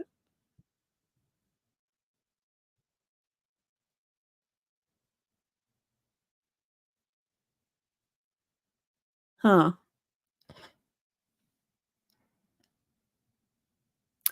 Yeah. Yeah, I saw that comment too. But the majority of women who are hurt is in a relationship.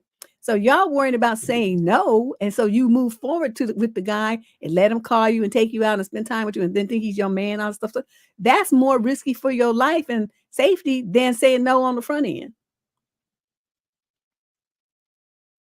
And the thing that bothers me about that, the 19-year-old thing, and this is not to say that young girls don't have the right to go wherever they want to, but why were you going to the store at 2:30 in the morning?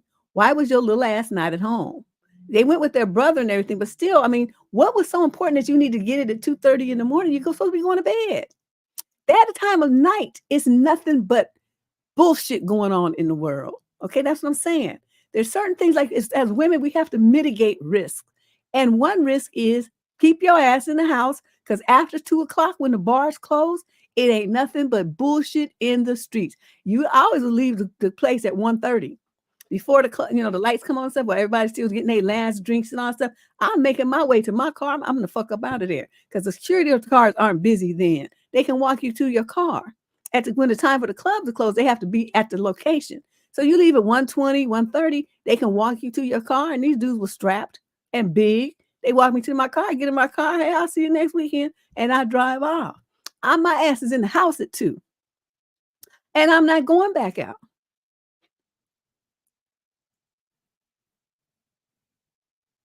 Yeah, exactly. Bullets are flying at 2. People getting robbed at 2 because they know they're coming out, they're drunk and they're vulnerable. I mean, all kinds of bullshit happens after 2 a.m. That's not the place for a young girl to be on the street by herself or even with one brother and there's 2 of them. These people are crazy. Stay your ass in the house. 2 o'clock, I mean, that's like the witching hour. If you ain't in the house by 2, you better be blocks from your house. That's what I'm telling you right now. I'm trying to say that's what I'm saying, Robin. I figured that out real early. Well, you must go to happy hour. Well, yeah, when I go to happy hour, yeah, about 8:30, I am going in. But like if I'm going to a club, they don't really start until 9. Well, then a couple of hours of that, 11:30, 12. Like I said, if I get there at 11, then at 1:30, I'm hitting the door. I'm gone. I'm not staying there till 2.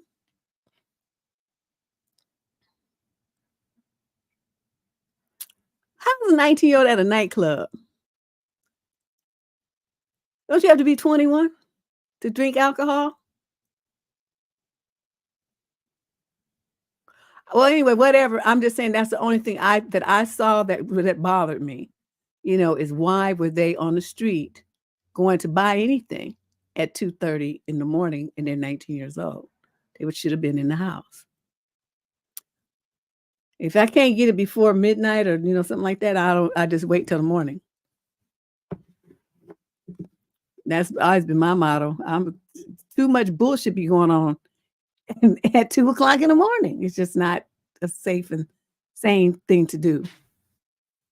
That's my own personal model. But yeah, that's what I'm saying. But that was my comment under the video is statistically, more women die in a relationship or trying to get out of a relationship.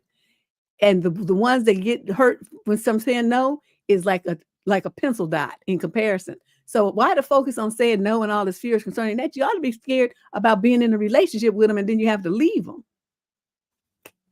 Yeah, no gas stations. Best like if you can go to Costco gas station where they have all kind of security and shit, they're not gonna go fuck around at Costco because they'll get shot. Go to Costco, fill up your tank. You know what I mean? You got to think about this kind of stuff. I mean, it's unfortunate, like I said, that this is, this is our reality. This is what you got to start thinking about and planning. You can't just be like when I was young, you would have to really worry about the kind of stuff too much. I did because I grew up in what the part of San Francisco that's called the Fillmore. And it was, the Black Panthers was around and a lot of stuff was going on. Hippies and all that shit in that era when I was a tiny tot. And then by the time I got, in high school and stuff, it was, it was toning down, but still, we had a lot of gang activity from the Chinese gangs. As a matter of fact, they had gone into a restaurant in Chinatown. There was a 24-hour restaurant where people used to go and they shot to join up, rob everybody, shot to join up, killed a whole bunch of people. I don't remember what year it was, but I remember when it happened. It was in the 80s. And that was scary because nothing like that had ever happened in San Francisco before. But, that's what I said. After 2 o'clock, bullshit goes down. It's just always some shit that I'm not trying to be bothered with it. So I'm in the house. All right. So let's move on and do question number 13. This is a male in the 22 to 27 age group. Summary of issue. Has everyone ever written into you about being used for a foodie call? I was almost a victim last night. A foodie call. Not a booty call, a foodie call. Okay. This is really just an event, but I would like your opinion anyway. Last night, I went on a date with this girl I met on a swipey thing. This was our second date, and we both live in New York. She arrived to the bar I chose a little bit before and immediately told me that we should go somewhere else because this place looked, quote, trashy. Well, that was your first clue to say, well, this is where I want to be and I'm paying, so you're going to be here. Otherwise, you go on your own. That's what you're supposed to say. Okay, LOL, kind of a rude way to start a date, but I'll go with the flow. Well, you shouldn't have done that. We walked around the block to a place she knew of and sat down. Of course you did. I ordered a drink and she ordered an entire burger and fries. Who does that? Anyway, throughout the date, after checking her phone constantly, it seemed not all there. Her food came and she absolutely munched down. It was awkward because I sat there in silence while she ate. Right after that, she finished her food. She went to the bathroom and she came back to our table and told me that she just got a call from her friend and apparently her friend's dog needs to get put down. Well, that's a weak ass story. I smell a lie. I said, okay, no problem. We got the check from the waiter and I asked her to split it. She refused and said, well, I guess this isn't a date for you if you were splitting because usually on a date, it goes on the same bill. I responded and told her that since she was leaving so soon that I didn't really consider this a date. I asked her to pull out her card and pay for what she ordered. She reluctantly did. After that, she said, well, I guess nobody's allowed to leave a date with you, huh? And then she stormed off without saying goodbye. What the fuck does that even mean? I felt like she was completely playing me for a free meal, and I'm honestly just really upset by this and lost a little faith in humanity. I'd love to know your thoughts on this. Has anyone else written in to say this happened to them? Was I right to assume that she was playing me and making her split the bill? No, you were exactly 155% correct. Good for you for reading the sign. But I'm telling you, the first mistake you make, you don't change locations. And this is just the same with women. You pick a place that you want to meet the guy there, the staff. That's what I always used to do. I know the staff, I know the bartenders, I know the parking lot attendants, I know my way around, I know, the exits, I know everything. We're going where I feel comfortable. Okay. When they meet you there and they try to get you to go to someplace else where you're unfamiliar, you always say no. And this goes to men too. The women, you don't let somebody take you off someplace that you off your main drag.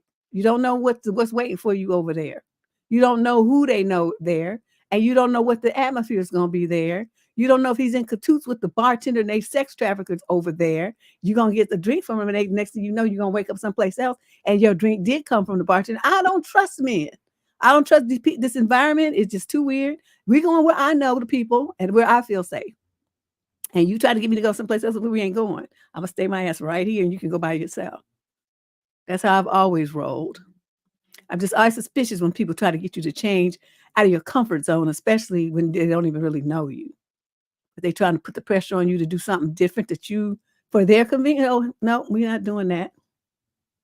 Yeah, she rejected it. So, right. So he should have said, well, this is where I want to be. So, unfortunately, it's not going to work out for us to be together tonight. Maybe we'll make it another day.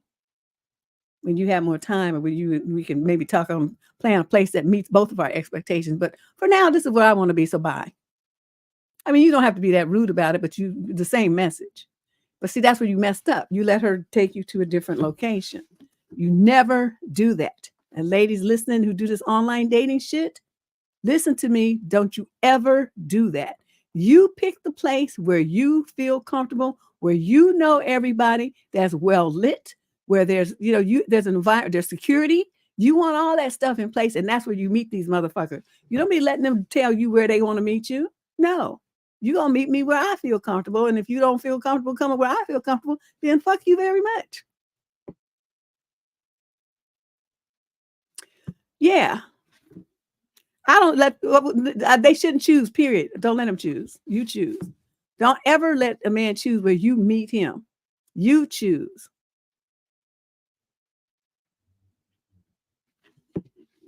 Mo Gid, it's not that he lost it over burger and fries. He lost it over how she presented it like it was a date, and then tried to, she didn't really have nothing to say. She playing on the phone, gulped her food down, ran to the bathroom, and then tried to dip out.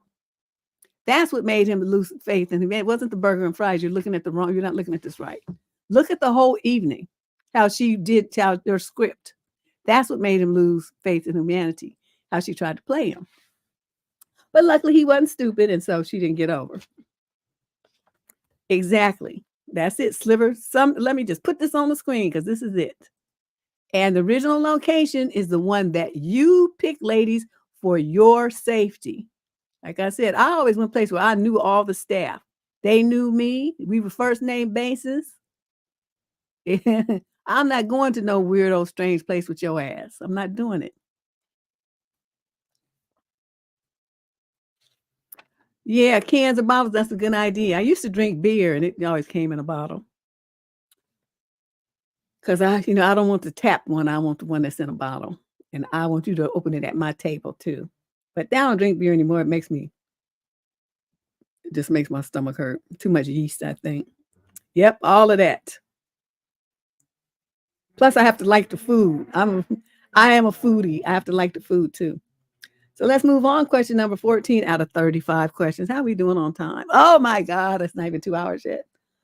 Female 22 to 27, summer issue. A work colleague often says things to make me feel insecure about my looks around her. How do I manage this? This is so jealous ass, hating ass bitch. As the summary says, my work colleague, who I consider a friend, stopped doing that. Often says things that I take to heart. Why do you do that? Sometimes I wonder if I'm being sensitive or is it intended that way? How do I manage this so it doesn't affect me? For context, we work in a small office and our desks are beside one another. She's still friends with a colleague who has now left. We're both in relationship living with our respective partners. We are both 25 years old. Okay. So desk next to each other, 25, live with your partners. Got it. Initially, there was little remarks. For example, we went out to lunch. A shop we go to, a worker there had come up to me and asked, was I okay? I said, yes, thanks. And you? And he said, yes, always okay when I see you. I told my coworker this and her response was, why didn't you say that? He didn't say that to me. So I just left it at that. Another instance was my manager. She always says I'm his favorite and I, quote, get special treatment, end quote. After a couple of times saying that, she asked me, do I think my manager has a crush on me? And I said, no, I think he's just nice. It's harmless. And she said, okay, good, because don't think he does, but I thought maybe you thought he did. Catty little thing, isn't she? When we went out to lunch, another shop we left, and she said to me that she feels like workers are flirting with her. And I questioned why, because they didn't make any conversation or insinuation. And she laughed and said, I don't know, I just got a feeling.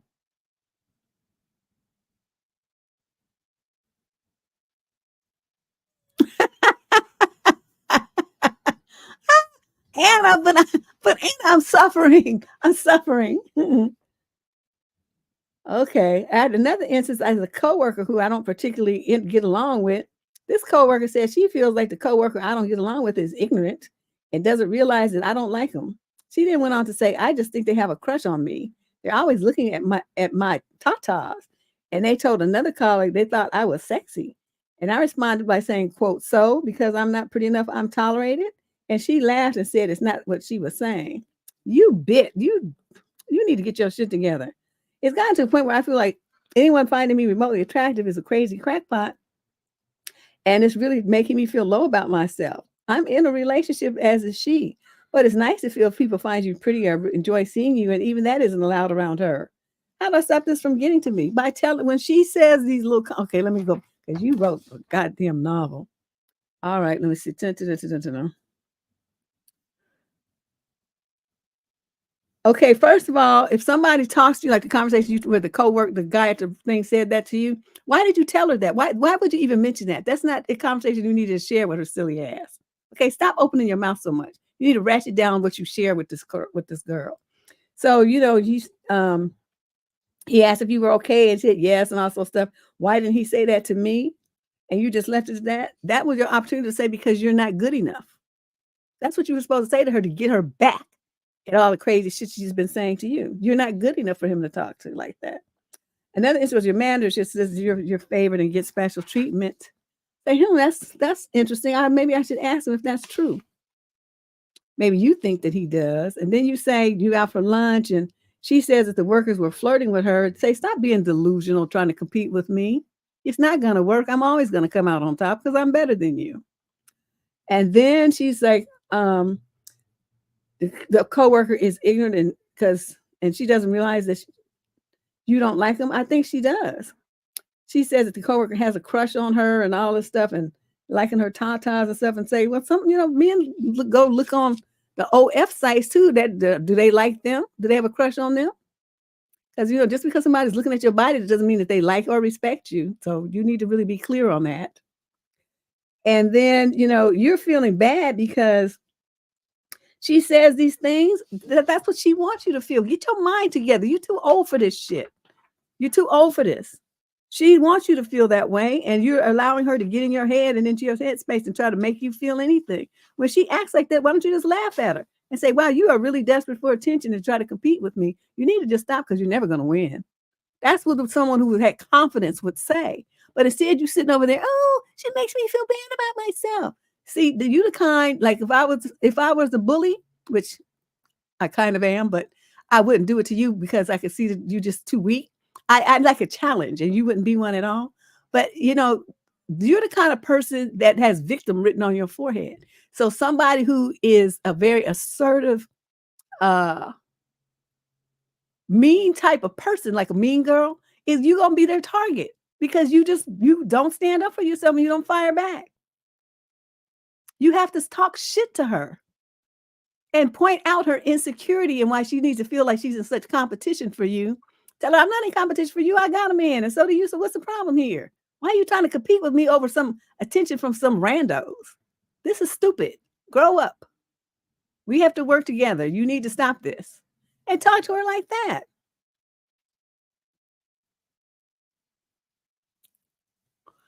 Yeah. Yeah, I'm friendly, but yeah, you got to know you can't. There has to be boundaries. You have to have boundaries. And then, her going off to lunch with her all the time. You sit right next to her. What you need to have lunch with her ass too for? Go to lunch with somebody else. Go to lunch by yourself. Tell you have errands to run. I wouldn't have lunch with her more than once every 2 weeks or something. I want to just read a book and just relax her. So I'd make up something that I want to do that don't involve her. I wouldn't be going to lunch with her ass all the time. Question number 15. This is a young lady, 22 to 27, the male, same age group. Summary of issue. My fiance and I kicked his mom out for our wedding guest list. Now we are being shunned by his entire family. How can we minimize the financial damage? We're both 26 and we decided not to include his mother in our wedding for a number of reasons. She must be a doozy. That's interesting. Originally, he didn't want her there, nor did I, but we agreed there would be too much drama to exclude her. She is a mom to 2 boys, including my fiance, and has always had an inappropriate relationship with the 2 of them, though it is much worse with my fiance. He's the younger of the 2, and she constantly talks about how she, quote, doesn't want to lose her baby, end quote, and how she wishes she could have kept him a baby forever. I won't go into too much detail, but this resulted in her bullying me for the past 9 years that I've been with him. Once we announced our engagement and started sending out invitations, his mother was hysterical. She started begging him to call off the wedding. Wow. Claiming that she couldn't make it in her old age. She's not even 60. And that lots of young couples are choosing not to hold a wedding these days. We can't really be sure yet. We have been together for 9 years. It's a waste of money, etc. Things got even worse when we told her there would be not be a mother/son dance, and we didn't want her having a major role in the wedding. She threatened that she threatened not to come because it would be embarrassing for her, but she still RSVP'd for a wedding since once we explained to her that we would not be calling at all. What caused us to back down and remove her from the guest list, though, was when she showed up at my bridal shower in her wedding dress. No, she did not.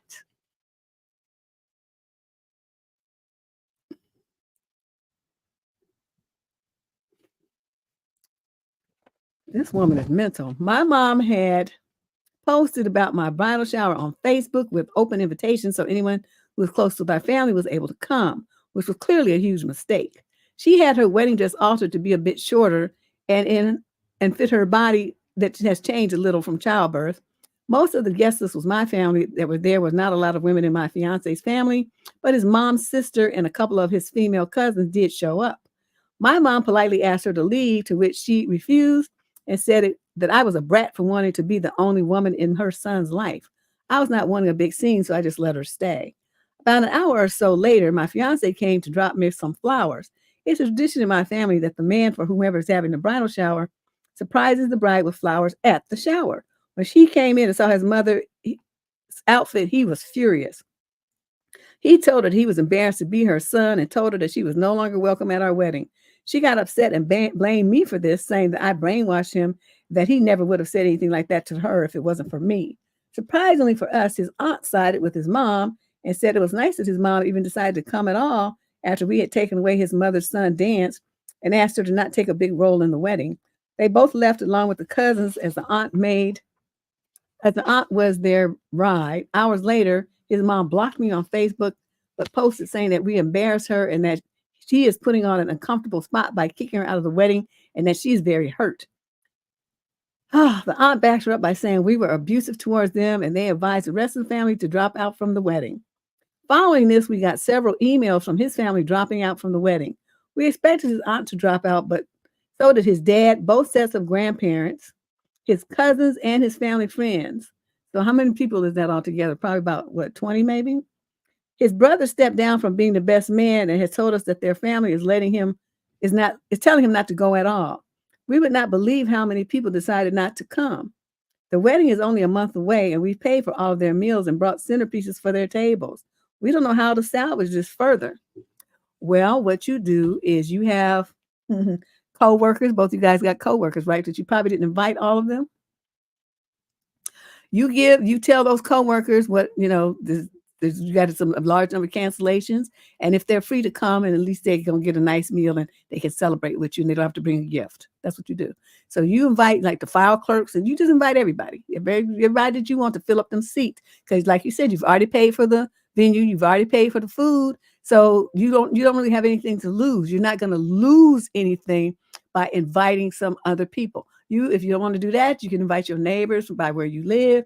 You could like call up your old teachers from your elementary school and invite them. I mean, I don't know what you're going to do, but you call up everybody that you know, and then you could tell your friends to bring their friends. Maybe if you didn't have any plus ones, you could change it to plus twos. They could bring their parents or whatever. I mean, whatever way you guys want to work it out. But you fill up those tables, and then that's what you do. So your pictures, will be still with people that like you, love you, and wanted to be, celebrate with you. But it doesn't have to be those people, because those people are clowns. And what I hope you guys got some pictures of the mother with the wedding dress on, because what you're going to do is be petty and a bitch, because that's just how I roll. I'm going to put that on my Facebook page and say, this is why his mother was banned from the wedding. She showed up at the bridal shower wearing a wedding dress, trying to compete with her son's fiance for the position of bride. So there's something seriously wrong with this woman. She humiliated her son. She embarrassed her entire family, but for some reason they're siding with her instead of with him, the one who got wrong. So we don't feel any guilt about not having her come to celebrate a special day with us, because she's not wrapped too tight. There's something wrong with her. And I don't want her to destroy her son's wedding. So we have security at the door. She's not getting in, and neither are any of these other people that are on her team. So they would all be on notice. Don't even try to show up, because I'm gonna have my security escort you off. And we'll call the police if they show up. And I put all that on my Facebook page and make sure to tag all of them. So one of them is not going to have blocked you, and they'll get the word to the others. That's what you're going to do. That's how you do that. Well, I mean, yeah, I mean, if the other friends don't come, definitely, they'll come and pick most of the food kitchen type. They have trucks that'll come out, and pick up the extra food. But what they should do first is try to fill the seats because they're gonna have a bunch of empty tables. Then the setup is for these people. So the first option is to fill the tables. If that doesn't work, if you still have food left over, then you call up one of those food kitchens things. They'll come and pick up the food and they'll distribute it to the homeless people for you. That's what you're gonna do. So you guys aren't gonna lose anything, and you'll still be surrounded by people that and that care for you and to help you have a fun day. That's what you want. Okay. Don't have to be people that you love and gonna be in your life forever. It just has to be people that you know now that are fun. They're gonna be at your party, they're gonna be light, they're gonna dance, they're gonna sing, they're gonna have a good time, they're gonna wish you well wishes and all that kind of stuff. That's what you want. You don't want these hating ass people there. Woo! These mothers. These mothers and their sons, it's just something else. I don't even know what to say. Question number 16. This is a male in the 20 to 34 age group. Summary of issue. How do I cope with a constant fear that I'm going to get fired? I work as a new lawyer at a firm that I've been at in varying capacities for almost 8 years. It's totally normal for a new attorney to feel like an absolute moron. Well, yeah. I've worked with many new associate attorneys. For the first few years of practice, I know I'm where I need to be in developing my skill sets, but it doesn't mean that I feel good about myself when I walk in the office every morning. I'm not suffering from imposter syndrome per se, but my worries are somewhat adjacent. Almost all of my work is for one attorney who we'll call G. G has absolute control over my work. He can give me a raise, he can fire me, etc. G is a good guy, but only a so-so boss. We got along really well when he's in a good mood, but when it comes to work matters, he's got a very mercurial temper. When it comes to the office, it's a 50-50 chance of what mood he'll be in. It's either a great mood that makes him easy to work with or an absolute total mood that means he's going to get irascible even when I go in to take him completed work. I'll go to give him a project he's asked for minutes before, and he'll act like I'm inconveniencing him. Doesn't he have a secretary? Give it to his secretary. Why are you giving it directly to him? That's one thing that you can stop doing to reduce your contact with him. Give it to his secretary, and she can give it to him when he's free. Long story short, on those foul mood days, he doesn't speak to me unless it's absolutely necessary. And that's how it should be every day. Long story short, it's gotten to the point where there are more bad days than good ones. We're absolutely slammed right now. We have more work than we need, and I get the feeling that my boss thinks I'm not doing enough to carry the load. Almost like I'm not ready for the responsibility. I do my best and I'm decent at my job, but I still feel it's still less than a year out of school. So of course I don't have the confidence and skill that comes with experience. I don't see why that's a big shock, but it still sucks to feel like I'm viewed as a lesser. Well, you are lesser. You're a new attorney that's only a year out of school. What are you talking about? You don't know shit, sir. And how many hours are you putting in as a new attorney? You should be booking at least 60 hours a week, right? Are you not doing that? Your work is 10-hour days, 6 days a week minimum. That's what you should be putting in to get up to speed. If you're not doing that and you're just trying to do all this in a 40-hour work week, you are going to get fired. I'm gonna just tell you right now. That's not how it works when you're an associate attorney. You better give it the program. Mind you, I have pretty good job security. If I was fired, G's work would grind to a halt. And it would take a few months to find a replacement. You don't know that. They could be looking for one right now. My current plan is to stick it out until it hits a year as a lawyer mark in the summertime. Because once you have a year of experience, you become infinitely more hireable. And then make a lateral move to a firm that's more supportive of my development.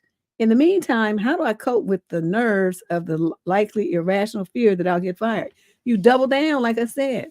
If you're not putting in at least 60 hours a week, you're not doing your best and you're not working enough. Especially when you're so new and you take it a long time to do everything. I would also utilize the services if you guys have some paralegals to help you with some of the research. You don't have to do everything. You just have to mainly do the writing. You have to do the finalization as the associate attorney. But they have other staff that can do research for you on LexisNexis and all that kind of stuff. You don't have to do all that. So you need to figure out what resources you have in the firm that you can put to use to help you, and then you increase your number of hours doing lawyer stuff. Okay, don't do the stuff that they have staff in place to do for you, like get files and all that kind of stuff. They have file clerks. Every law firm has file clerks. Have the file clerks get you the files. Just figure out ways that you can trim your time and use all your time to like actually do billable stuff and not administrative stuff, and you'll be fine. But you're gonna have to up your hours. I can tell you're not putting in enough hours. Yeah, I'm sure she did plan to ruin the honeymoon too. Talking about losing her baby. Man is 26 years old. He ain't hardly no baby. But I'm the rude kind of girl because then the mother would come in there with the wedding dress on, and I would have told my mother, leave the room because I'm about to say something I don't want you to hear me talk like this. And I would have said, look here, bitch, no matter how many wedding dresses you put on, you cannot replace me because he's never going to fuck you. And I know that's what you're thinking, that that's the role you want to play, but he's going to be fucking me because I'm going to be his wife, not you. And that's what I had to tell her. What I had to tell her and hurt her feelings and make her run out the house in tears. I can't believe you said that to me. Like, shouldn't have showed up in my house at my wedding, at my bridal shower with a wedding dress on, and you wouldn't have had to be talked to like that. So you brought that on yourself.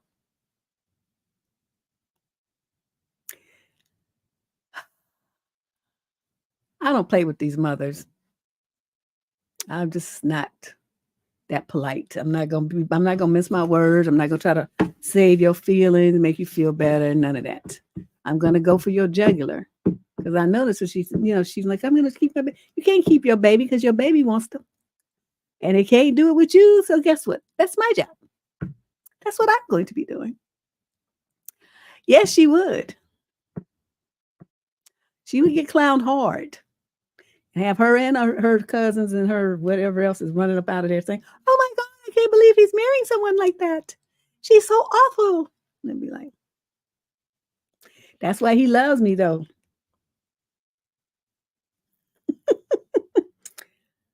Question number 17.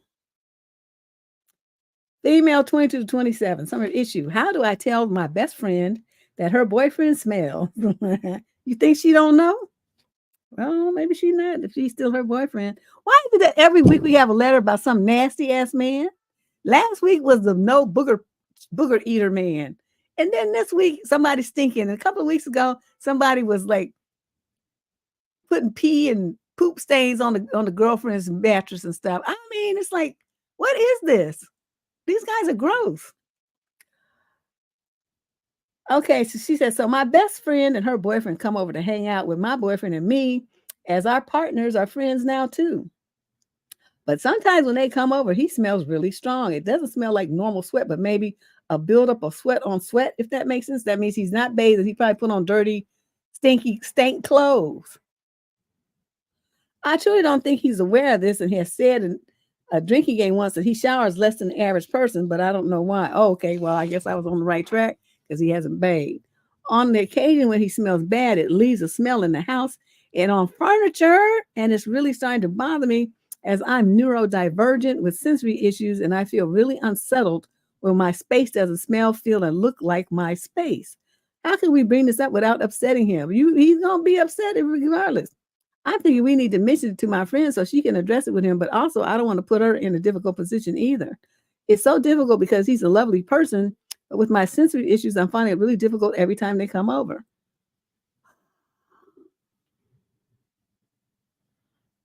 I I don't even know what to say to that because I can't hold water. I don't. Okay, you killing my nose and funking up my house and my furniture, and you think I'm gonna worry about being polite? I'm gonna tell you to get your stank ass up and get the fuck out. That's what I'm gonna tell you. You stink. Get out until you bathe and wash your clothes. Don't come back up in my house stinking like this. You ready to fuck up my furniture. The whole atmosphere in my house smells like your funky armpits and them week old unwashed clothes that you've been wearing since last Saturday. It's got the funk of the heavens in it, putting that shit on and coming to my house. No, because her and the boyfriend's friends with him too now, and so that she gonna have to speak because she's a neuro. She see my thing is that the one that's having a problem is the one who has to say something because that's the one who's being bothered by it. Nobody else obviously is smelling it. But she is, and it's her place. And so she needs to, to be more assertive and tell these people what the story is. So she want to approach her friend. So if you don't want to say it, you don't want to be like me and just tell both of them at the same time, get your stank ass out. Then you call your friend and say, this is a really difficult conversation, but I need to have this conversation with you. Did you notice that? Oh, no, don't say, did you notice? You say, I notice when your boyfriend comes over here, he reeks. He smells. The fumes are so strong, it stays in my apartment, it's in the carpet, it's in my furniture. So I want you to, I don't know how you're going to work this out with him, but before you guys come over here in the future, his clothes need to be washed and his ass needs to be washed too. Don't come over here if he has not showered, is not freshly showered and put on fresh clothes. I can't take it. With my neurodivergent issues, the smell is driving me crazy, and he's a nice guy, but he's funky. I can't take it. Don't come here with him anymore if that's going to be how y'all going to do. Child, you had to go. I know you had to throw that pillow away too, huh? Because sometimes, I told you about that blouse I had that girl wear. She had like this, I don't know, I'm a white silk blouse. I used to love that blouse. I used to wear it all the time under my blazers and stuff. When we had to go to court, I thought it just looked fly as hell. But then she bought it. My roommate at the time I was in college, my roommate gave her my blouse to wear for a job interview. And when she brought it back, I dry cleaned it, I hand washed it, I wool-eyed it, I did everything. That funk was in the fibers of the silk and it would not come out. It never did smell right again. So I just gave it to her after that. I keep reading Sliver's comment. Wait, I have to put this on the screen for people who are not on YouTube and not looking at this.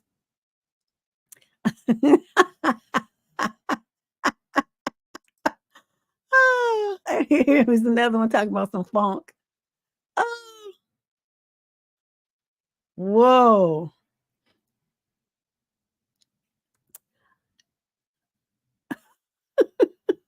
Let him run. Oh, hell no. Oh my God. See, these men are just gross. Yeah, see, I'm with you, Robin. I don't even like when people, they have pets and they come to your house and they smell like dog. You can't come in my house. You smell like an animal. That cat smell, that dog smell, nope. And they don't smell it because they're used to it. But I can smell it and I don't want you in my house. That some fumes is not working for me. All right, let's do question number 18 and we're going to talk about another article. Female 28 to 34, summary of issue, navigating the turmoil of co-parenting after a difficult breakup. Oh boy, this sounds like it's going to be long. As a mother, I've been through an incredibly challenging journey since the father of my child left us for another woman when he was just a baby. This devastating change triggered postpartum depression for me, and I've been doing my best to keep it together and amid a sea of lies, manipulation, and heartbreaking remarks from my ex. One of the most hurtful things he said was that his mistress turned girlfriend claimed she was my child's new mother. For the past 5 years, why is that hurtful? I mean, she can say whatever she wants to. Does that make it a fact? Why are you worrying about that? It's just words designed to get on your nerves and you let it. For the past 5 years, I held on to the thought that co-parenting would improve. Whether I tried to do everything right, matched his hostility, or stood up for myself, the outcome was always the same. He seemed intent on making our co-parenting relationship as difficult as possible. To my shock, I discovered that he had been telling his family a twisted version of events, casting me as a perpetrator of his wrongdoings. Despite this quiet, nice guy facade, he has said and done some horrific things. So you were the narcissist. When confronted, he either denies the events occurred or dismisses my feelings, even in times of personal loss. This behavior has left me feeling isolated and misunderstood, questioning my own reality. Yeah, gaslighting will do that to you. Our child's well-being is my top priority, yet it seems my ex thrives on painting me as a difficult one. He misinterprets my focus on my career and lack of interest in dating as signs of lingering attachment and jealousy, which couldn't be further from the truth. Well, what you need to do is tell him, no, it's not, jealousy or anything. What it is that you are such a fucked up person that it fucked up my mind. And now I can't ever trust any man again. That's what the story is. You got to flip that around on him so he don't be thinking that, you still attached to him. Just let him know that, no, you fucked it up. No man in this world is ever going to look at me again or touch me because of you. I'm through with all of you. Just tell him that. Whether it's true or not, just tell him that. My anger stems not from jealousy, but from the disrespectful way he's involved his partner in our child's life, especially given her inappropriate claim. You worried about stupid stuff. You letting them yank your chain around. It's just words. It's just words. Okay? It's just something to talk about just to get on your goat, and you're letting it. Watch the video, control your emotions, and start practicing that shit. So you out of control here, chick. Today, the situation escalated again, despite my effort to limit communication to essentially co-parenting matters. It feels like I'm being punished by the universe, a sentiment that's hard to shake off. Yeah, you just whip.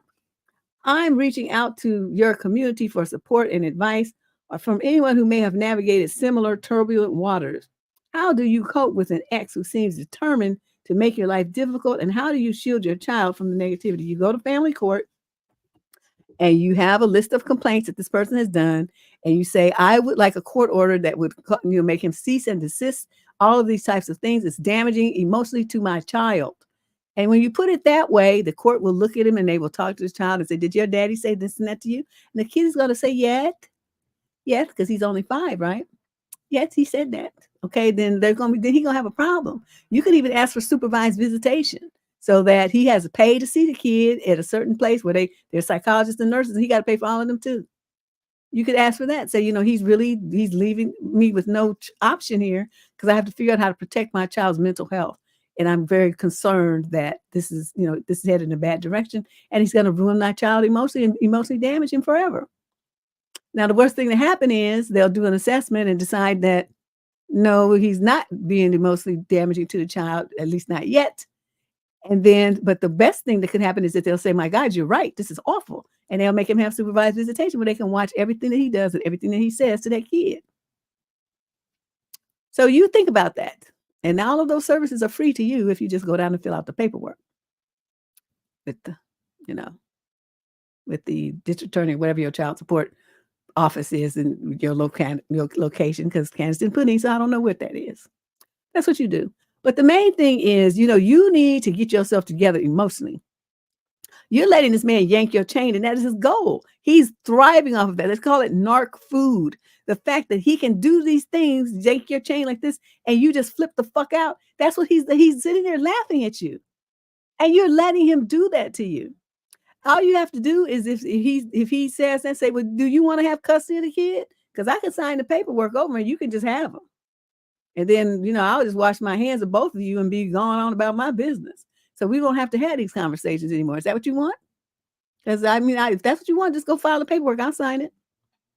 Flip the shit on him. Okay. See, and he's talking all this shit. Let's see what he does. You have to be ready to give him custody, though. Word me. That sure is what I would do, because I would be like on the beach in France some damn where, not too worried about either one of them. But let this be a lesson to you. I keep telling you, girls, stop having babies with these fucking men. Okay? They're not your husband. It's bad enough when their husband you get a divorce. Okay, that's bad enough. But you just having babies with random boyfriends. Why are you doing that? You set the kid up and you set yourself up. Now see how this bullshit here that happened? And you all mad talking about, well, he left us. Well, he was never with you to not leave you. You weren't married.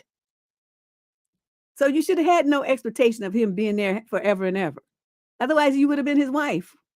Like I said, it's bad enough when you get married, but at least it's a step in the right direction. He showed no interest in making that step. And so you sitting up there just breeding with some random motherfucker, and then you sitting up there mad because he left you? What did you think was going to happen? This is stupid.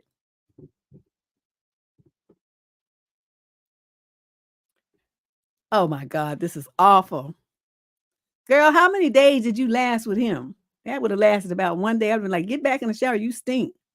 You need to scrub with some soap.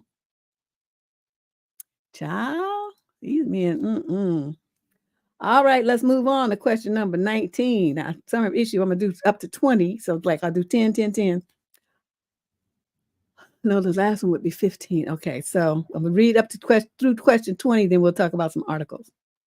Summary of issue. She's from the UK, 28 to 34. I had a date last night that left me confused and upset. Can you give me some support? For context, I'm 28. I never had a boyfriend before or even had Nook Nook. I didn't start putting myself into the dating world until last year. I mainly didn't have the confidence or the self-esteem to date for a long time. I mainly spent most of my 20s going to school, moving to a new city, starting a career, and working on my mental health. I've never engaged in casual intimacy because I wanted to be with someone that I felt connected with. Last night, I went on a blind date with a guy. We met up at we met. I'm sorry, not blind date. I went on a date with a guy. We met at a singles event. On the night we met, we ended up staying after the event, just talking, and then sharing an Uber since we lived in the same area. We had a good chemistry, and it felt comfortable going on a date with him once he asked me. We went to a bar for drinks. Mistake. You don't ever. Okay, let me say this one more time. Your first date should never involve alcohol. Don't go on bar drinks with somebody you don't really know. Keep your wits about you. You go to lunch, you go to coffee, you go to ice cream, you get a sandwich, you go to the park, you go on a walk, you go sit at the beach with your dog or some shit, but you don't go having alcohol with some man you don't know. Shit, half the time, even when you know him, that's what they call it, date R. You can't still can't trust them. But definitely don't do this with some guy that you just met on the internet or so anywhere. It is your first date with him. Second, third date too. Keep that alcohol out of the picture because it relaxes your it just creates drama. So let's see what happens here. This is making me nervous because she don't have any experience and she's getting drunk.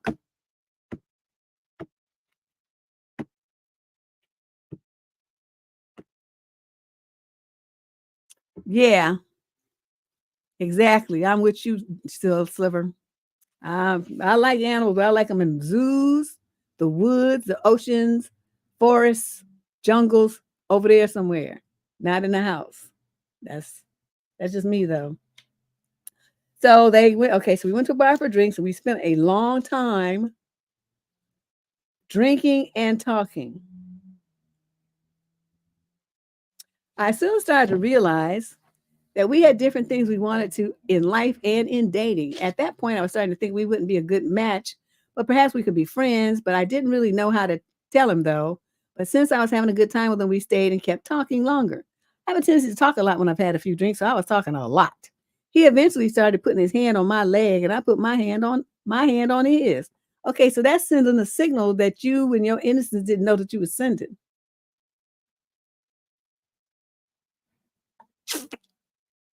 Honestly, I was caught off guard, but I wasn't sure how to ask him to move his hand, so that just kind of went with it. You don't ask, you grab his hand, you fling it off of you and say, "Don't put your hands on me." That's what you do. You don't ask them to take it off, you take it off. After a while, he asked if I was nervous because he could sense that I was uncomfortable. I kept reassuring that it was fine, but I really was just unsure what to do. You say, "Yes, I am. I'm uncomfortable. So please take your hand off of me and my leg." Up until that point, I had never held hands with a guy before and I hadn't anticipated physical touch on the first date, so I was honestly confused. Because of the alcohol in my system, I eventually just told him about my lack of experience. Ooh, Lord have mercy, this girl. You never tell men that because now they know you don't know shit and they can run all kind of game on you. You won't even know what's happening. You don't ever drink around a man, please. He was nice about it and didn't make me feel ashamed or embarrassed. Of course not, because he's thinking about tapping it and how he's going to be the first one to conquer Mount, whatever your name is. I started to feel insecure and started apologizing. He told me he wasn't going to do anything that I wasn't comfortable with anyway. I started to feel tired and asked if we could leave. He asked if he could walk me home, and I said yes. While walking back, he put his arm around me. Again, I was somewhat uncomfortable by that, but I was afraid to know how to tell him. We kept walking till we got to my place. I could tell he wanted to kiss me. I thought it was going to be a quick little peck, but he started frisk kissing me as soon as our lips met, and I immediately felt uncomfortable. And I broke the kiss off and went inside. I ended up just breaking down and crying in my bed. I felt like a piece of shit. I felt stupid, embarrassed, and confused. I was upset that I let the alcohol get to my head, which resulted in me talking too much. I felt stupid then that I didn't know how to handle myself in the situation. I was also upset because I thought I had met someone who I could connect with. I guess I was thinking about it when we initially met. Since I'm so new at dating, I hadn't encountered a lot of guys who I felt I had a good connection with. I was super confused that he would French kiss me when he told me he wouldn't do anything I didn't want to do. Of course, They're going to tell you that, but you go by a man's actions. And since he didn't ask you about that, he just, he should have started with a peck. That's how you could tell he's just a horn dog. Just you talk too much, you put yourself at risk. Now he even knows where you live. Oh, girl. Okay. You made so many mistakes here. I don't even know where to start. I'm blinking because there's just so much I'm going through my head. I don't even know where to start with you. You ain't gonna drink no more with men. You're not gonna have them walk into your house. You're not gonna let them put their arms around you or put you on your knees or nothing like that because you don't like it. You don't know them well enough for all of those intimacies. You're not gonna run your mouth and tell me and all kind of stuff about you being a V and all this kind of stuff at almost 30 years old. You're not gonna do that. You're not gonna tell men that you don't have any experience with men because they know that it's like open season on you. And then I won't do anything that you don't want me to do is a line. As you can see, he did a lot of stuff that you didn't want him to do, right? So his words was one thing, but his actions were another. You pay attention to what a man does. Now, I remember a couple of months ago, a young man wrote in and out how he always asked women for permission. Like, is it okay if I do such and such? Is it okay? And a lot of y'all were like, well, no, that's not romantic. This and that. I loved that. I love that he showed women that kind of respect and consideration because every woman is different. Some are going to be like all in from the get-go, and others like to just put their toe in the water and, gently walk. So she'll be okay with holding hands, maybe. She might even want to do that, not on the first date. So a man who's concerned enough about a woman's comfort that he asks every step of the way, if she's comfortable with that, is a smart man. He will never get a SA charge on him because he's gonna always have clearance and permission. You guys just want to, he wasn't even testing her boundaries. He was just like all in doing what the fuck he wanted to do. And he could see when she said that she doesn't have experience, that she wouldn't know how to put up boundaries and wouldn't recognize when it was time for boundaries. And that's why you never tell men that kind of stuff. She put herself at a marked disadvantage just with that revelation alone. Okay, so this is anything I don't want to do. Sorry for this long letter. My friend suggested I write to you because I still need to learn a lot about modern dating, and I'm doing the best that I can to put myself out there and be myself. However, this experience made me realize how little I know about the dating game. I went into this date feeling comfortable and confident, and I left feeling upset and confused. Yes, don't date anymore. You go, not right now. You go through these videos on this channel. Start with the one I said, control your emotions. And then you're going to listen to the ones about boundaries and setting boundaries. And then you're going to look at the ones where I talk about vetting men. Then you're going to look at the ones where I talk about how you can assess a man's rightness for you. I think what is it called? Something 101. Anyway, it's a 3-part video. And it's seven things in each one of them. And I forget what it's called. But it's something 101. If anybody knows, remembers, you can just type it in there because I'm drawing a blank because I'm so upset at this situation she got herself into. This is unfortunate.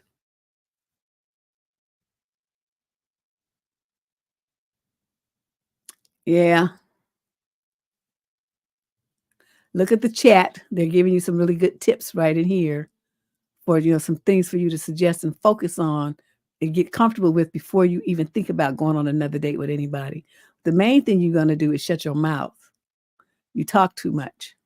That's why you're not going to have no alcohol. If you order a drink, you're going to get a Shirley Temple or something like non-alcoholic beer or something like that. You're not going to have any alcohol. That's banned from your life when you're on a date. You drink with your girlfriends. You have a drink with your mother, your sister or something. You're not drinking with no men no more. Question number 20, just the last one for right now, and then we're going to go into some of our articles. Young lady 22 to 27, the male in question is 50 to 56. Woo! Some of issue, is my boss flirting with me or just being nice and caring? I'm 24 and I work for a very well-known doctor in his practice for a year, and recently he has been too nice to me. He is the only male in the clinic and all of these employees are women, mostly in their 20s. A couple of weeks ago, he told me that he wanted to, quote, treat me, end quote, and suggested we grab lunch at a nearby restaurant, just the two of us.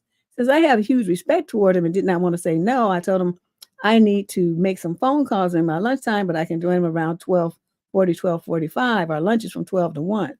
It was extremely weird for me to have a lunch with him alone, as he's someone I look up to as a doctor, And also, he's older than my dad, and I usually never meet up with people who are not my age group just to chat. So we went to the restaurant around 12:50. Well, I went to the restaurant around 12:50, hoping to just get out, take out a salad, and return to work at 1. But he asked me to sit down and chat with him, as he doesn't know anything about me. Mhm. I got into medical school recently, so I started talking about my plans for medical school because I didn't not want to cross any boundaries, talking about my personal life. But he started asking very personal questions. She put very in caps, such as, quote, "Do you have a boyfriend?" End quote. And I don't have a boyfriend, but I told him that I do, kind of like a defense mechanism. He started asking if we live together or not, if he spends nights at my apartment, and a lot of other weirdly uncomfortable questions. Okay, did you answer them? Okay, I'm gonna tell you how to handle this shit in the future. Who are these girls? These parents are just getting on my nerves and not telling the girls anything. I tried my best to diffuse the questions and told him I need to get back to work to help the girls out. At this point, it was almost 1:45. He told me that he wants to have such lunches often and proceeded to hug me. I quickly distanced myself and left the restaurant. For the past couple of weeks, he's asked me to go to the same restaurant and chat several times, and I refused every single time. I'm no longer as nice and smiley to him as I used to be. I'm somewhat afraid of being alone with him in the clinic. I just making stuff up in my head, or is she really being creepy? It's time for you to leave that job. Okay, you're gonna leave that job and you're gonna work at a different doctor's office. That's what you're gonna do. And then let's go over the mistakes that you made. Okay. Because I'm not trying to be mean to you. What I want to use, what I do with this column is use what the mistakes that you people make as a teaching tool for other people who are listening to the video. So if they're in a similar situation, they know how to handle it. That's my role here. Okay. You could be my shit, practically my granddaughter, but not quite. I guess a little older, but I mean, you're a little older than that would be, but yeah, you 24, that's too old. But say if you were like, I don't know, 12 or 13, you could be my granddaughter. All right, let's look at this. Okay, so he wants to take you to lunch. Okay, lunch on itself with the boss is not a problem, really, as long as it's professional. Okay, so he said he doesn't know anything about you. That's that's questionable, but it could be okay. All right, so that in alone isn't that bad. So then, you tell him about your medical thing. That's okay. That's in line with who you are as an employee. I'm okay with that too. But then he says, "Do you have a boyfriend?" You would pull out your damn question. Well, why would you need to know that? And then he says, "Do you live together?" I don't think that's an appropriate question for you to ask me as an employee of the whatever it is office. That's not important. And then if he spends night at your place, again, an inappropriate question, which is bordering on sexual harassment. And then I would stand up and I would walk out. So this conversation is over. Okay, but you didn't do that. Knowing you probably answered them. And a lot of other weirdly uncomfortable questions. I wish you had remembered to put them in here. You try to diffuse the questions. You don't diffuse those questions. You get up and you walk back. You walk out. You don't answer those questions. And you don't even hint at those answering those questions. You don't have to answer those questions. You don't have to lie either, but you don't have to give any kind of answer. He wants to have such lunches often and proceed to hug me. You're supposed to say, "That's sexual harassment. Don't ever do that again. I'm going to report you. Don't touch me. Hug your wife, not me." Okay, so you left the restaurant, but see, you didn't really say anything. This is the problem I have with you girls. You don't say anything. You don't put up any boundaries. You don't seem to fucking have any, and it gets on my goddamn nerves. You just let men treat you any old kind of way, talk to you any old kind of way, ask you any old kind of questions, and then you want to write to me. This is getting on my nerves, okay? This is every fucking week for the last 30 years. It's the same shit. Get it together, girls. It's all on these videos. You don't be what would make you think that you should answer questions like this in the first place? That's the part that drives me crazy. Why would you? I don't give a fuck who this man is. It could be your daddy asking you some fucked up questions like that. It's not his goddamn business. Okay, and there's nothing wrong with you saying that. I don't know what you guys want to be answering all these men nosy ass personal nosy questions about your sex life for. And you don't see any problem with that. And it just made me uncomfortable. I made a video about that damn uncomfortable word. I hate that word. Name the issue. It made me feel sexually harassed. I felt cornered. I felt violated. Those are the things that you feel. Now, I uncomfortable.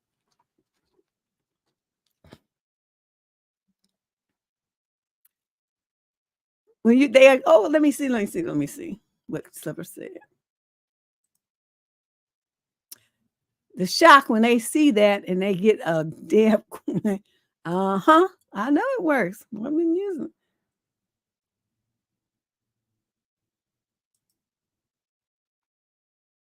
Oh, I'm not even asking them that, saying all them words, honey. Just like, why would you need to know that?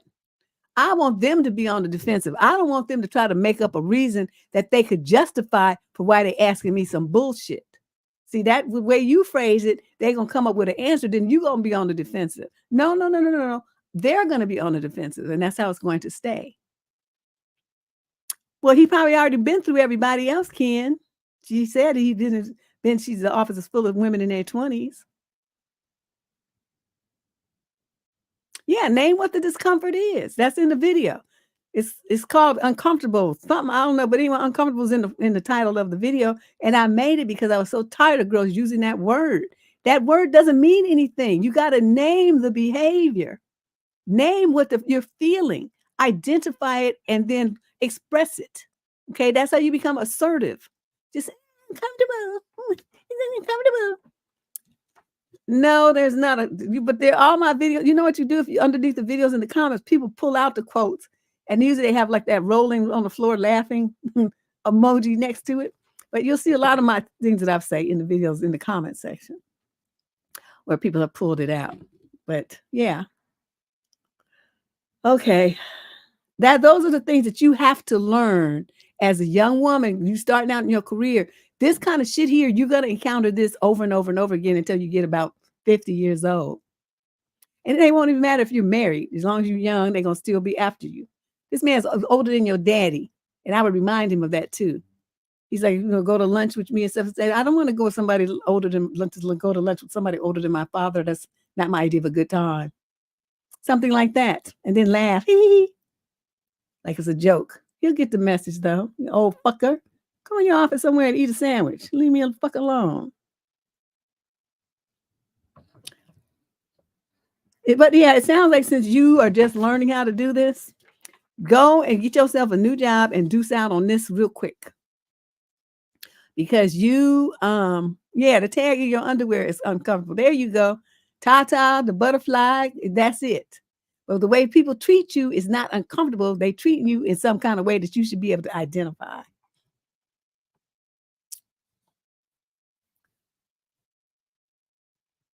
No, you don't say I'm feeling uncomfortable because again, that's not identifying the behavior. You're saying I'm feeling sexually harassed. I'm feeling angry. I'm feeling like you're crossing boundaries here and I don't like it. I'm feeling like you're being intrusive into my personal affairs and I don't like it. That's identifying the behavior. Saying I'm comfortable. I don't know who. Wait, what? I'm just seeing some. What?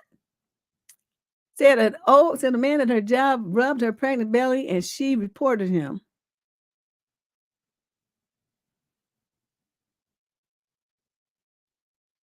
Who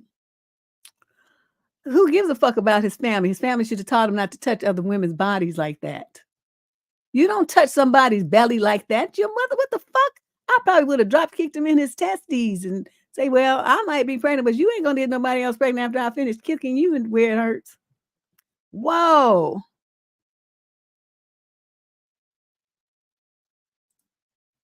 Good job. Good job, Mo. How's my twin eating partner? Her kid eats like how I used to eat, where I have my food, don't want my food to touch and eat it one at a time. He's just like me, I found out, my delayed twin. Yeah, harassment does get them to back off. I'm feeling sexually harassed. See, that's identifying the behavior. Wow, that is just wild. He just gonna rub her belly? I would have I would have reported him too. Well, Hong Kong, they don't need a positive male model. They can have a positive female model. It could be an older auntie, an older sister. grandmother. It could be a neighbor, a teacher. It could be anybody. It doesn't have to be a male to teach them about male behaviors. I'm teaching them. I'm teaching from my personal experience. All of it isn't negative. Sometimes it was because, no, not necessarily Hong Kong, because a lot of them will give it to you. And they say, well, what's my money buying me, as they pulling out a couple of $100 bills from their pocket? Then what you gonna do? Some of these men are ballers. I mean, I don't know where you live, but here in the Bay Area, these people millionaires. They got money up the yin yang. They ain't tripping about a few $100s. They'll pull it out. They be paying your bills. All kind of shit be going on. Give them to them credit cards. I had a guy when I was a trainer come and offer me a credit card with unlimited balance. He said, just use it for stuff that you need. I said, what? And it was a black card. And he was going to give it to me with my name on and everything. Well, here's, him as the payer and me as the user. And I was tempted, but I knew that the price associated with that was going to be too high. Because this dude was mugged. And I know he would have been expecting something. I did get a few grand out of him, though, but still. I mean, I would have went crazy with that. I just love spending money, especially when it's not mine. That's like a drug to me. I would have lost my mind buying shit that I didn't even need. So I just told him, no, thank you. Because I did that little thought bubble. And I could see where my future was going to be. And it was that kind of place I was trying to go. So I said, oh, no, thank you. So, yeah, I don't know. That might work for some men, but I don't think that's, because, especially if the dude is older, they have money. Like that doctor, he got money. So she said, when, asked him for 2 or 3 grand, he probably would have gave it to her. And just been like, okay, so you're going to use that toward your schooling? Well, what's that? That makes me want to have dinner with you now. So it's going to escalate from lunch to dinner. Then what? Then what's she going to do? So, you got to be careful about that. Asking men for money. I don't ask men for shit.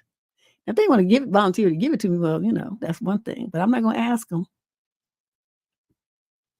Girl, yes, I was like, it was tempting. But I ain't crazy. I'm not trying to do that. Because he was mugged. I'm telling you, one thing I cannot do is look at no ugly face. Okay, let me see. So that was 20 questions. So let's go and talk about, let's see, what time is it? Oh, shoot, it's time for me to have a break. Okay, this time I'm going to play the jazz, you guys, all right? I'm going to get up and stretch my legs and get some water and stuff. So I got 3 minutes. All right.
And I'm back right on time.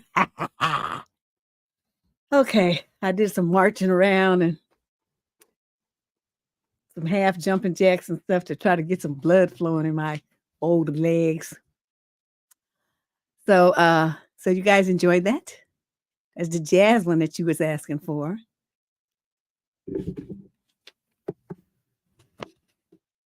Yes, Hong Kong, we know that, but we talked about that earlier. You weren't here at that time, but statistically, more women are hurt and murdered when they're dating or in marriages or trying to leave a marriage or a relationship than ever was hurt saying no. So when you don't say no, you go into the relationship with him, you interact with him, you go on a date with him, that's when your risk quadruple. So think about that. You think you being nice and you think that you saving yourself by giving him your number, letting him into your life and going out with him because he wants you to and all this other stuff here. That's when you increase your risk. Ask the domestic violence people. It's, this channel has the best music. I don't be playing around. Not doing that. Okay, so here we go. Let's move on to, that's what I'm supposed to be talking about. One of these articles. Okay, you know what? You know how I always be telling women that they need to stop doing so much for their kids? Now there's scientific proof. A recent Harvard research study finds that if you want to raise successful and happier kids without all these afflictions that these modern kids have, anxiety, social disorders, bipolar, all these different things they have, all these different afflictions they have, give your kids more responsibilities and chores. None of these kids have chores. Their parents just let them play video games all day and play. They have no responsibilities in their life other than doing homework, and they do that. Poor parenting is the reason why your kids have anxiety, social disorder, don't know how to do shit, fail at life, have no self-esteem and no confidence. That's poor parenting. You did that to them. How do you help your children have confidence? So here it says you start by establishing chores when they're 4 or 5 years old. As in most things, earlier tends to be better. It gives children a sense of accomplishment. There's something to be proud of themselves for. If you do everything for them, when do they ever have opportunity to do something that they can point to and be proud of? You take that away from them by doing everything for them. You have to let them find out what failure feels like so they understand success. You're there to pick them up, though. You're not going to let them like crash and burn. So they try to do something and that they're good and say, well, that's okay. It's fine to have a mess up here and there. Nobody's perfect. Mommy's made mistakes too. Daddy made mistakes. You put it like that and say, but look at us now. So we practiced and we got better. Now we're good at it. You're going to be like that too. You talk to your kids like that realistically, because that's what it is. The practice makes perfect, right? So you teach them things. You teach them to be self-sufficient. You let them become contributors to the household. And when people come to the house, you say, look, little Johnny, polished all the furniture and cleaned it. And your kids sit there beaming with pride because they did it, and you're bragging on them to people to come to the house. You see what I mean? It's a way for you to big up your kids in a way that they deserve. Not you just talking shit. They've actually done something to deserve that. So this study, which I'm so happy to find because it mirrors everything I've been saying, but now it's Harvard is saying it too. So now maybe people listen. It says, for many entrepreneurs, feeling that you're succeeding as a parent, that you're helping your children grow up to be independent, happy, fulfilled, and successful is key to feeling your work-life balance is healthy. After all, feeling successful in whatever way you choose to define success, because it is a choice, is a key factor in overall health, happiness, and fulfillment. See? Is there a way to actually help your kids feel successful? Turns out there is. As part of an 85-year study and counting multi-generational Harvard study, researchers evaluated the backgrounds of over 700 high achievers and found a strong connection between doing household chores and later professional success. Listen to this. Household chores develops children in a way that leads to later success in life and profession. Makes sense. Kids who feel involved in shared responsibilities and who feel a part of a larger ecosystem derive a greater sense of self-worth. They're more willing to help others. In short, they become less self-centered. If you do everything for me and I don't have to participate, clearly the world must revolve around me. And they develop a better work ethic. My work ethic was definitely not innate. My parents, although I didn't like it at the time, actively developed it. All things lead to better chances of career success, teamwork, empathy, work ethic, the willingness not just to lead, but also to follow. Kids who do chores are more likely to be happier as adults. This was a study published in the Journal of Developmental and Behavior Pediatrics, found that children who start helping with small tasks by the time of 4 or 5 have the highest levels of self-confidence and self-efficacy, which also makes sense. Accomplishments feel good. Receiving praise for accomplishments feels good. Even something as small as putting away your toys for a 5-year-old, that is good. You recognize me for it.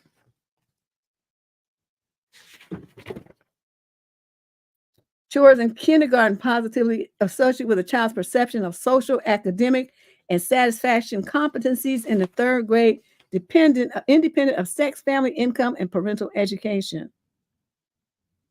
Especially as it says, if you make the efforts part of a team effort, watching a 5-year-old put away toys is one thing. Me putting away my toys while you straighten the room makes it a team effort. Makes my chores part of a larger ecosystem, one that we're all involved in together. So parents, please stop, especially if you got sons, stop doing everything for them. Look at how many of our boys have no direction. They have no purpose. They don't know how to do anything. They have low self-esteem. They have no confidence. You did that to them by doing everything for them. Make their asses get up. Make them do some chores. Make them participate in the household. Teach them how to cook, how to do laundry, how to clean, how to run the vacuum, how to clean windows, polish furniture. Teach them how to wash the car. Make them do stuff to contribute to the household. Once your kids are 5 or 6 years old, you should not be doing everything for them. They should know how to bathe themselves. They should know how to dress themselves. You're going to still wash it, do their clothes and stuff until they get about 11, 12 years old. Then they can load the washing machine. You teach them how to sort and load the washing machine, warm water, cold water, all stuff, how much soap to put in and everything. They know how to do it. They can do their own clothes. You teach them how to fold them, they put their own clothes away and fold them up. Everybody got a basket. You dump their clothes in their basket. They take their responsible taking their clothes and folding them up in their room and putting them away. They fill up their dirty clothes basket, bring it out. They wash their laundry. And it's their day or whatever. Teach your kids how to be independent so they don't be like this generation and fucking useless. Okay, all these kids run around here. I can't tell you how many letters we get with these young people talking about, oh, I have anxiety. I have social anxiety. I don't have any confidence. My life is ruined. I have quarter life syndrome or some shit that came in here last week. Girl, 25 years old, talking about she got quarter life anxiety or some crap I never heard of. And I was like, what the hell are y'all making up now? Whoo. Yeah.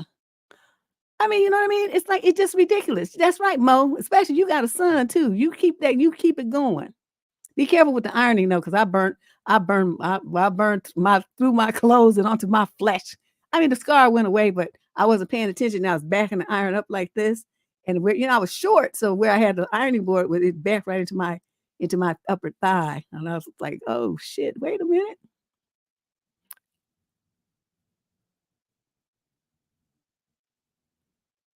No, yeah. See, you got to teach your sons and your daughters, because then when your daughter goes away to college, then what? I can't tell you how many kids was walking around in the first semester in pink clothes because they didn't know how to do laundry. Oh, you had that too? Me and Mo have a lot of life similarities. This is so funny. I don't know. She probably out with her kids. She got a son. So she might be spending time with him. Saturday's a little different. This is not my usual day. Usually I do Sunday sermon. But I started doing these 4-hour things. I can't do 4 hours on Sunday because I got shit to do Monday, Tuesday, Wednesday, Thursday.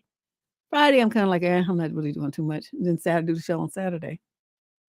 Yeah, the irons don't care about your flesh. It's just like, I'm going to iron everything. So, yeah, just be careful with the iron. I mean, I don't remember how old you said he is, but I was probably about 9 when I did that. And then, so my mother took me off ironing duty for a couple of years. And then after that, I was, I can handle it better. Said, serve the men.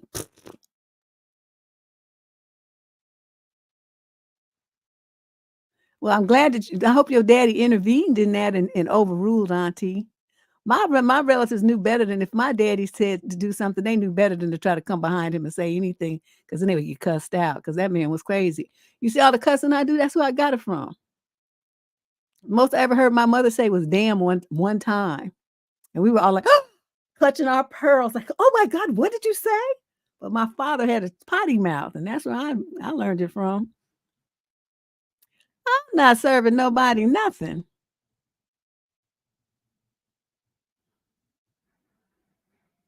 I saw a TikTok. Wait, where was I? Was that TikTok, Instagram? I don't remember where I was. You used to be floating around on the internet because I was posting about this show today. And I saw this little mini video. Maybe must have been Instagram. And now I forgot what I was going to say. Shoot. I'll think of it in a minute. My mind went away trying to think about where I saw the damn thing. Oh, the husband material. That's right. I remember now. A woman saying that she quit her job. And it showed the husband was they showed the husband was the one filming the wife. And he's like, well, what you quit your job for? She said, because I'm tired of doing this and I'm not going to be paying all these bills by myself. You're supposed to be the man of the house. You pay him. And so he's like, I am the man of the house. She's like, no, you're not, because you're not paying the bills. And he insisted he's the man of the house, but he needs her help to pay the bills. And she said, paying all the bills by myself. So that means he's not working. And she was doing all the work. So see, in a situation like that, you don't need a husband. If you're doing it all by yourself already anyway, he just making the situation worse because men eat a lot. And they take up a lot of space and they're just big. And so, yeah. I have a video about that too, about who serves, who gets a plate first. I have a video about pretty much everything on this channel at this point. Yep. If they know your son coming wearing some stuff that some jewelry and he got stuff like that, and he didn't have the money to pay for it, you're supposed to be dropping that dime and calling the cops on his ass. But they don't do it. They want to protect him. Okay, so now somebody in the community got victimized because of your child, and you protecting your criminal ass, crook ass child. I would be telling on mine. Yeah, it was the weirdest video. I felt so sorry for her. You could see her distress. And he was trying to guilt her, but you supposed to be working. She said, no, I'm not doing that anymore. And she quit her job on the spot. She said, why do I have to do it? And I don't blame her. I would have quit too. And he was upset. But he'll get over it. And they get put out the house. I guess hope she got some place to go. Question number 21. This is a female in the 28 to 34 age group, the male same age. Summary of issue. My husband has been killing my house plants with bleach.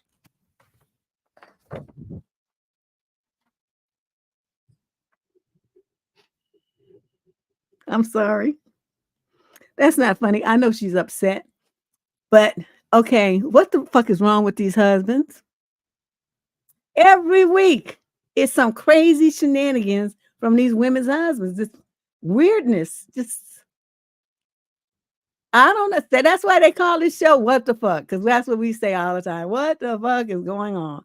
I was going to wear my I'm just what the fucking my way through life t-shirt, but it's too cold to wear a t-shirt because I needed some long sleeves because it's cold.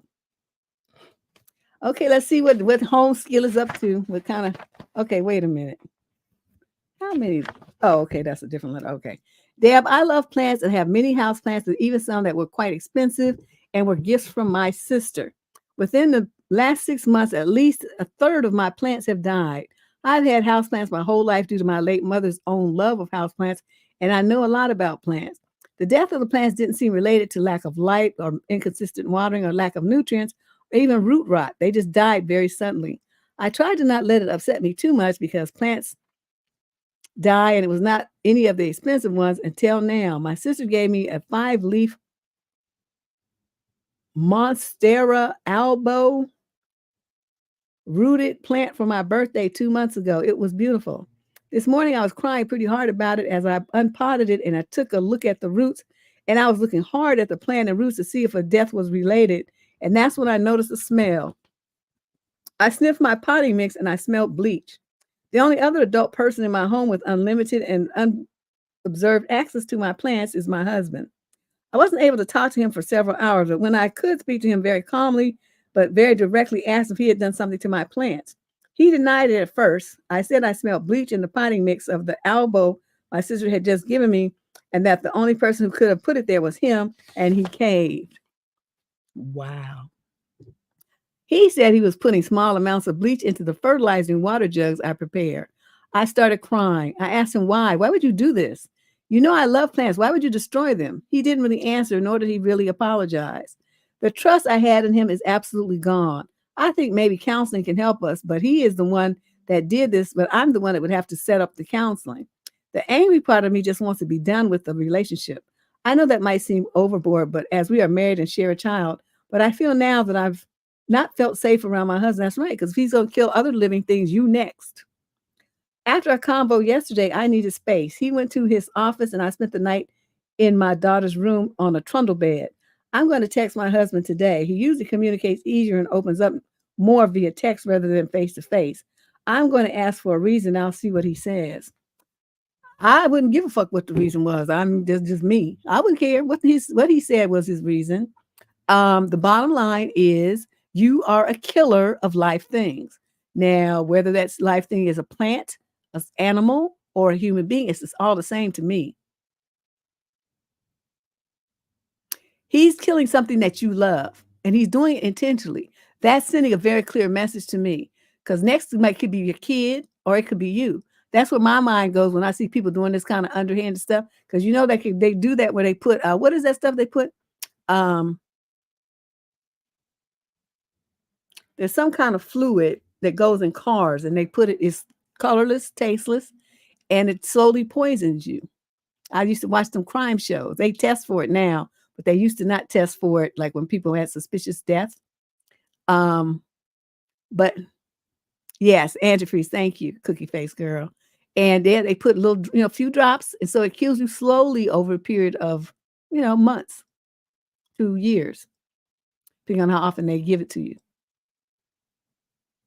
So I would be thinking along those lines. This man has those kind of killer tendencies. I wouldn't want him nowhere near me or my kid. So you nice to want to control, think about counseling. The only thing I'd be thinking about going is the nearest divorce attorney. Say, and I'd go to the bank and draw out half of the money first. Then I'd go to the divorce attorney. And then I would circle back home and start packing up my shit. Because I wouldn't want him to nowhere in the house with me where I'm around my food, around my water.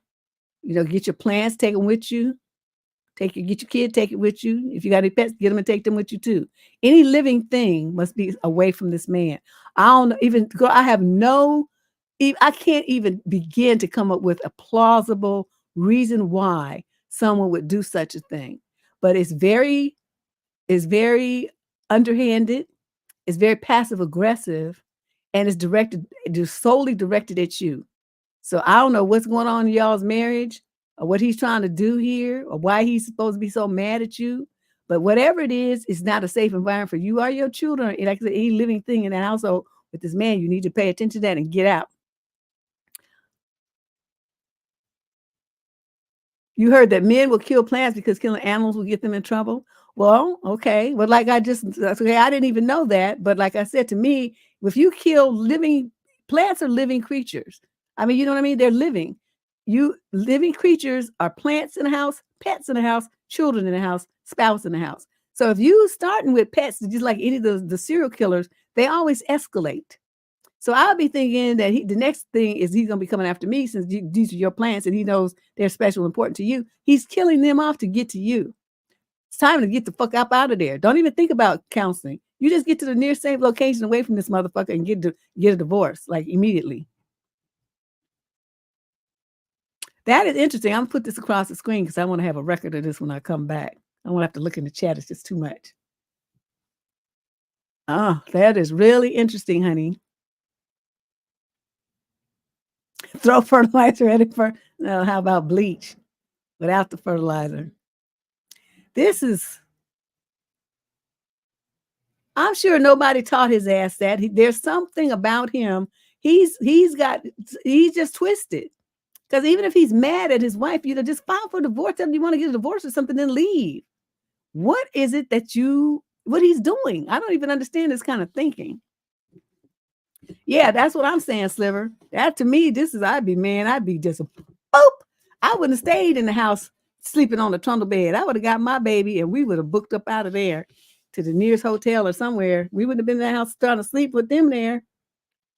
No, no, no, no, no, no.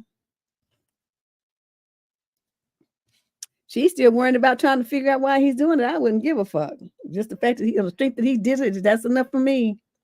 Question number 22. This is a male 18 to 21. Summary of issue. It's difficult for us men to relate to and understand sexual harassment. This is just some perspective for guys who watch your show. Over the years, I've had lots of women tell me that their experiences with men, and I was surprised at how much harassment an average woman would get. Because it's so contrary to my personal experience, I honestly just assumed that they were exaggerating for some reason. Admittedly, I was only 16 or 17 at the time, but then something happened. Fast forward a couple of months into college, and I had a homosexual roommate. He began to develop a crush on me. I'm straight. I told him to leave me alone, but he wouldn't.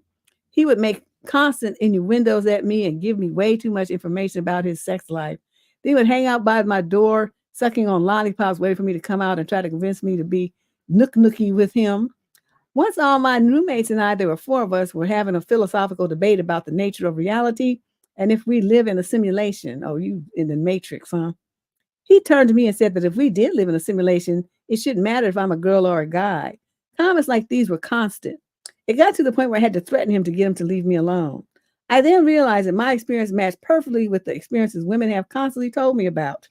The guy was tiny and I could easily overpower him if he actually tried anything. But imagine if he were much bigger than me. I would have been legitimately terrified. That's probably the closest analog to what women experience often. Because of this experience, I try to communicate with empathy. I let the woman set the tone of the conversation and I just match her. It ensures that she's comfortable. I just let my thoughts that I wanted to share with to let you know that I get it now. Well, thank you for taking the time to write that. I appreciate that. Because I think I had referenced that in a video one time when I was talking about how men don't get it until like in a situation where I specifically said in the video, a big gay guy was like, not taking no for an answer. How would they feel? I don't remember which video it is, but I do remember coming up with that analogy. And it's the same thing with women because, a lot of women are small. I mean, not every woman is big and going to be able to fight a man off, but, so they would feel just like how imagine they would feel exactly that way. So I'm glad that you get it now. And maybe you can share that knowledge and insight with some of your male friends so that they can get it too. Okay. We'd have a lot less cases of this kind of stuff. Yeah, women can harass them, but it's not the same because a woman is not going to overpower a man like a man could overpower a woman with brute strength. So she could say no, and he could say, "Well, I want it anyway," and so lift her up in the air and carry her off and do all kind of stuff. And what's she gonna do? She weighing like 110 pounds, and he's 180 and buff and a foot taller than her. It's a different thing. So yeah, women can harass, but women can't harass the way that men can harass women because it's a physical threat as well as a threat to their bodily, their choice.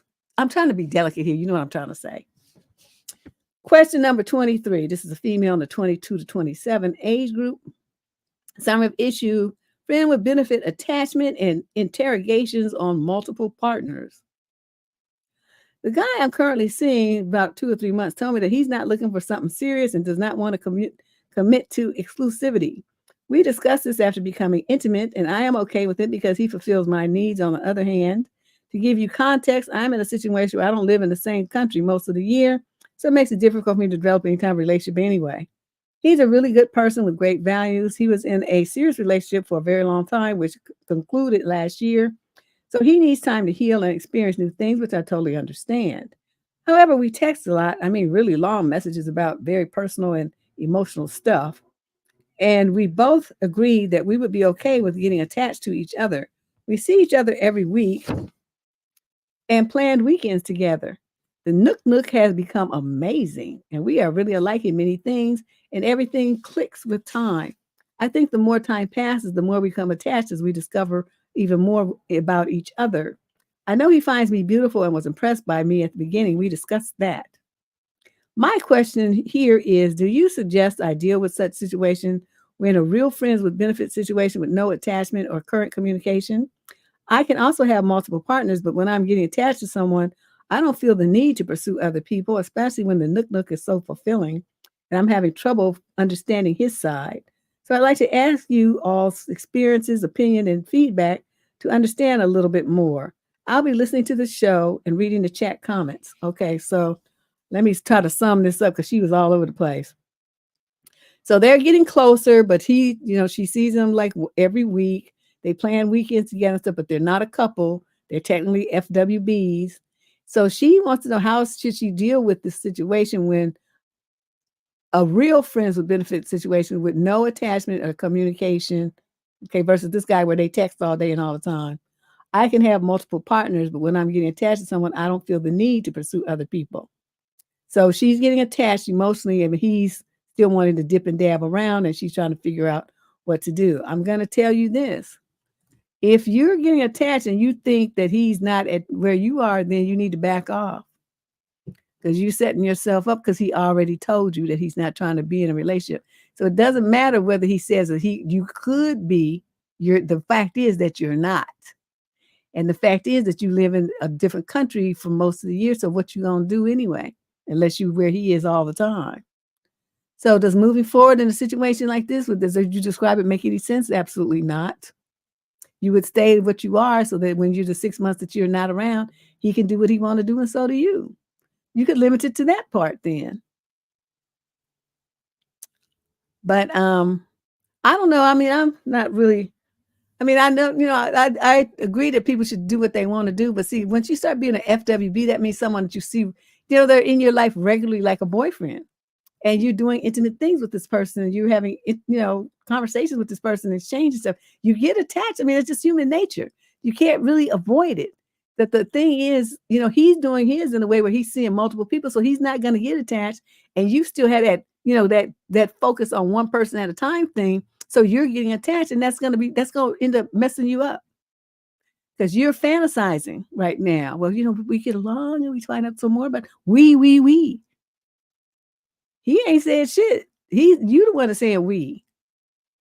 That's your assessment. He may not be even on that page. You don't know because you haven't asked him. So this is a cautionary tale. You need to back up. Stop texting him so much so you can kind of detach a little bit emotionally. That might be good for him too, because create a space where he can miss you. So he can then make an assessment of like, wait a minute, maybe I'm just keeping myself busy with all these other people because I really miss her. That would give him the space and time to think about that. But if you're in his face all the time, you text him all the time, you call him all the time, y'all, every time he wants you, you're there. He's never going to have the opportunity to miss you because you're there all the time. So think about that. How you could do that strategically and create that space, which would be a good emotional distance for you, and also give him the opportunity to miss you and kind of reassess his feelings. Then whatever he says to you after that, I think will be a lot more closer to the truth. Yeah, she's setting herself up. You're right, because she's like, we are so alike, and we this and we that, and dude is still seeing other people, so he ain't on that we page. Question number 24. This is a female in the 18 to 21 age group. The young man is in 22 to 27 age group. Summary of issue. My husband wants me to become pregnant again after recently giving birth. How can I make him understand that I don't want that? You say no, and you go down and you get a tube of ligation. That's what you do. My husband and I have been married for about a year. I gave birth to our first baby about a month ago. I hated being pregnant, although I love the baby, and I know I was very lucky to be able to have a baby. It was not something that I would want to be all the time. I was also sick most of the pregnancy, and having the baby was horrible. I haven't stopped crying since then. Although the baby is healthy, it's very difficult looking after her, and I still feel very tired, and everything is very painful. But ever since about a week ago, my husband wants me to be pregnant again, and I don't really want that. I would just like to be able to just look after the baby and really have to deal with pregnancy all over again. I feel that I'm still very young. I'm only 20 and have a lot more time to have more children. My husband's 24 and believes that I need to have many children. And although I know that I didn't expect that he would want to have another one so quickly, I've tried telling him that it's too soon and that I need time to focus on the baby, but he doesn't like that. The only reason I had nook with him was because I needed to have a baby and I hate it every time. The last thing I want is that while I'm already in pain and looking after a fussing baby. I tried telling that, but he won't listen to me. It is the worst pain and makes it harder to look after the baby because the pain lasts and the baby's always needing attention. I've also had issues from old injuries from my career when I was younger that have not fully healed. And combined with the pregnancy, I just want him to leave me alone. But he just will not. And I do not know what I'm doing wrong, which is causing him to not understand that I do not want to be pregnant again. Well, I wish we knew where you was writing, but if I were you, I would investigate and going down and getting me I know, doesn't it sound like that? Sam, her birth control, she probably not even on any since he wants her to be pregnant. She just had a baby.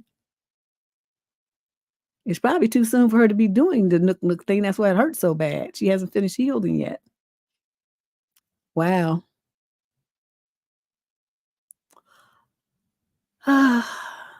Well, see, we don't know where she's from. Candace didn't put the locations this time. And I mean, she could be in one of them countries, you know what I'm talking about?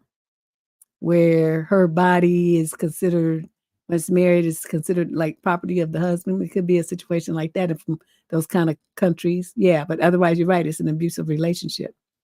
But she's 20 years old, so she could go down to when on one of her gynecologic postpartum visits, tell them to snip that shit so she can't get pregnant again. He don't need to know, but that's what I would do. He could try to have a baby all he want to. It's not gonna happen, Captain. If I were you, young lady, that's what I would do, because it sounds like you've had trauma connected with your pregnancy.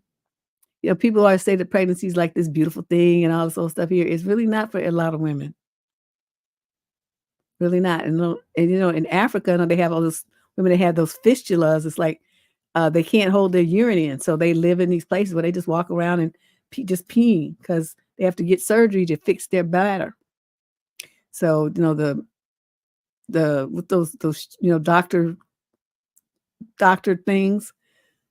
Oh, I'm so upset right now at her. This is an awful situation for her. Those doctors where they do charity work and they get together like from Europe and America and Canada and stuff, and they go to those kind of countries and they do all the like cleft lip repairs and they repair these women's fistulas for them so they can live a normal life, because they live in these like combine things. They're confined there because they just pee all over. You can't hold the urine in at all. It's just dripping. So they all walk around peeing, and that's pretty much their life until they get the surgery.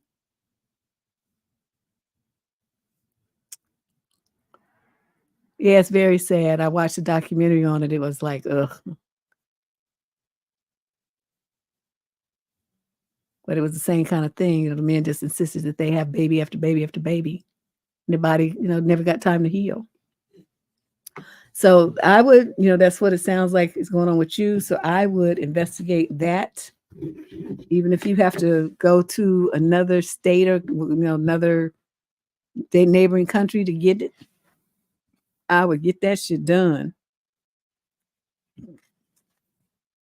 I don't know if it's horrible, but I'm just saying it, just like anything else. I mean, some people, get their tonsils out and they have complications. I mean, anything that can be happening to the human body, there could be complications and it could turn into a disaster. I mean, anything. A shot, everybody getting, like a MMR or COVID shot. Well, guess what? Some people had bad reactions. Some people died from the shot, had strokes from the shot. But other people fine with the shot. You see what I mean? So there's risks in everything. So, I mean, if you want to try it, go for it. Most of the time, it's okay. It's just some times when it's not. This is a problem. Question number 25. Summary issue: how to tell the bride that I'm pregnant. Ever since my best friend got engaged, and she has made, quote, jokes about especially me not being able to get pregnant for her wedding festivities. She has said multiple times now that me being pregnant would ruin everything. I am very nervous to tell her that I'm pregnant. I'm currently in my second trimester and about to tell my family, but I want to tell her first because I don't want her finding out elsewhere. I hate confrontation, but it must be done. I'm hoping she won't be upset. This doesn't change anything. I'm still going to the destination bachelorette party. I'll still be in the bars and club, but sober for everything, which I'm low-key excited about. I don't mind being the designated driver and the chef. I'm going out to dinner with her and a few other close friends tomorrow, a few hours into your show, so I will be listening hard for my question. Should I tell the group so they'll know that I don't have a drink? Anyone have a suggestion on how I should tell her? Anyone have a suggestion for how you should tell her? Well, I would. They would say, let's have a toast. Let's have some drinks. Oh, no, I'm not having alcohol because I'm pregnant. May as well just drop the ball. Just drop it. Don't mince words. Just tell her. And then she's going to be like, oh, my God. And she's going to be too embarrassed to act like a fool. So she's going to have to, oh, congratulations, even though it'll be fake as hell. She's not going to be able to act too crazy in front of all her friends, right? She's going to say that till later. Yeah, she don't want, and she don't, some prego person don't need to go to no bachelorette party. Stay your ass at home. You're going to be sitting up there with a bunch of people. They're going to be in swimming suits and bikinis and drinking and getting and acting a fool. You don't need to be there witnessing all that. Stay at home. You're not going to the bachelorette destination. You're going to save your money because you're going to need it for diapers and daycare. We use the word nook, honk, honk. We don't use the real words on this channel because it triggers Google. Okay, you got to learn the acronyms. We say nook, and then for the adult movie stuff, we call it popcorn. Okay, those are the words that get through the screening thing. So don't type the real word because you're gonna cause me a problem. Question number 26, female, 27 and 30. Wait, what? 57 to 65. I thought I was seeing things. Third issue. My daughter is threatening to keep my grandchildren away from me. Good. Unless ... So this story began last year around Christmas. I have an adult daughter who's 40 and lives 3.5 hours away from me. I also have 2 grandchildren, a grandson who's 12 and a granddaughter who's almost 4. My daughter called me up and asked if I was planning a trip to see them for Christmas, but reminded me that my grandson would not be with her because he was going to be with his father. After discovering several possibilities with my fiance, Joe, quote, Joe, his work schedule and church and family obligations, I called her back and told her that December 30th would work out for us. She told me on the phone that the 30th wouldn't work either, so could I come another time? Since I was planning to you're supposed to go for Christmas. Since I was planning to make this trip with my fiance, I asked him if he could make the trip with me the first weekend in January, and he said that would work for him. But wait a minute, this is your daughter and your grandchildren. You're not married to him yet. Why would you wait and not go to be with them on Christmas because of some motherfucker man that you is fiance? See what I said last week about y'all? Yeah. Nook, eggplant, and popcorn. That's right. Thank you, Sliver. Yeah, those are our euphemisms, okay? You got to learn the lingo. Okay, I'm seeing why she's saying that. I think I know where this is headed, but let's continue reading. So you try to put off, you didn't go see your grandchildren and your daughter on Christmas because this man couldn't go. All right. A few days later, my daughter called to tell me that December 30th would work out after all because her ex-husband told her that he would let the son come to her but just for that day. I was thrilled and told her that as far as I knew, I think we could still plan a trip on the 30th, but then I would certainly say with 100% certainty that I would need to check with my fiance to be sure he had not already scheduled something for that day, and that would give her an answer in the meantime. That's when all hell broke loose. My daughter became belligerent and told me that I didn't need to check with him and to just give her an answer now. In fact, she said, give me your answer right now.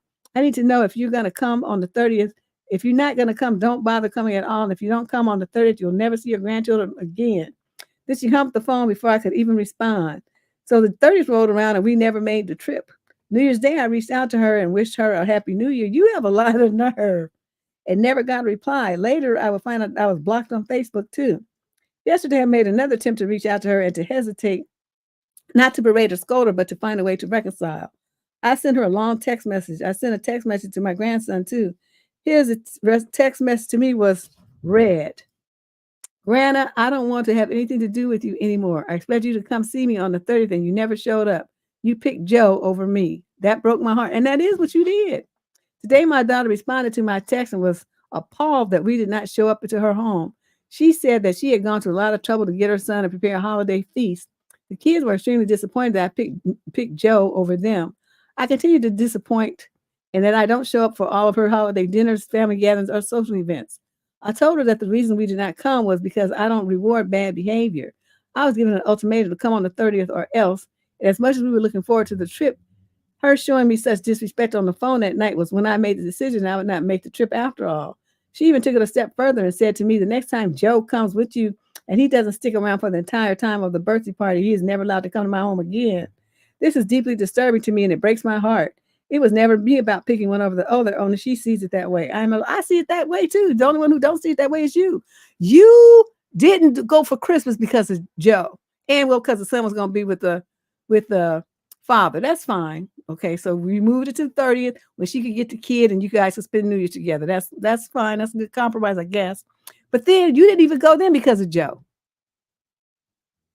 You wanted to put off giving your daughter an answer about whether you were going to go and see your child and your grandchildren because they're not his. That's your family. That's not his. You want to put off and giving her an answer about coming to see your blood relatives based on what that motherfucker was going to do. And then because that motherfucker couldn't do it, you didn't go. So you're trifling. I don't have nothing to say to you. You don't deserve to see your grandchildren ever because you ain't shit. You a funky shit piece of grandmother. That's what you are. And they said they're going to treat you that way. And that's what you deserve. Because the way you made your decision.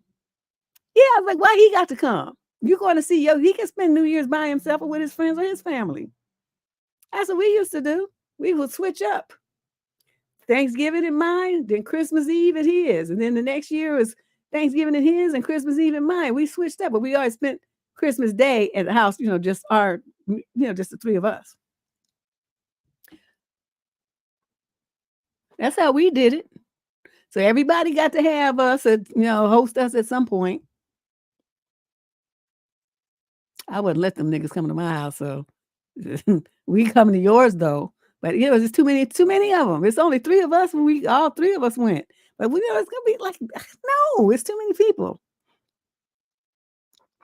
Yep, I'm telling you, fiance, once they hear that word fiance, they just lose their mind. I don't know what it is, but have you guys noticed the trend I pointed out? See what I'm talking about? When these women hear fiance, they just go crazy. Well, we don't know if she got a shut up ring or not. She didn't say how long she's been engaged, so let's not jump to conclusions here. We don't know that. She could have just got it. That part is not in evidence, so we're not gonna assume anything. But what we do know, what is in evidence, is that because she has this fiance, she's trying to consult him about what she should do with her kids and her grandkids. They are not related to him whatsoever. He has no vested interest in seeing them, and she kicked them to the curb for this man. That's what she did. Abundance, you don't know that either. Come on now. You all stop coming up with scenarios that you made up in your mind. None of that is said here. You don't know that.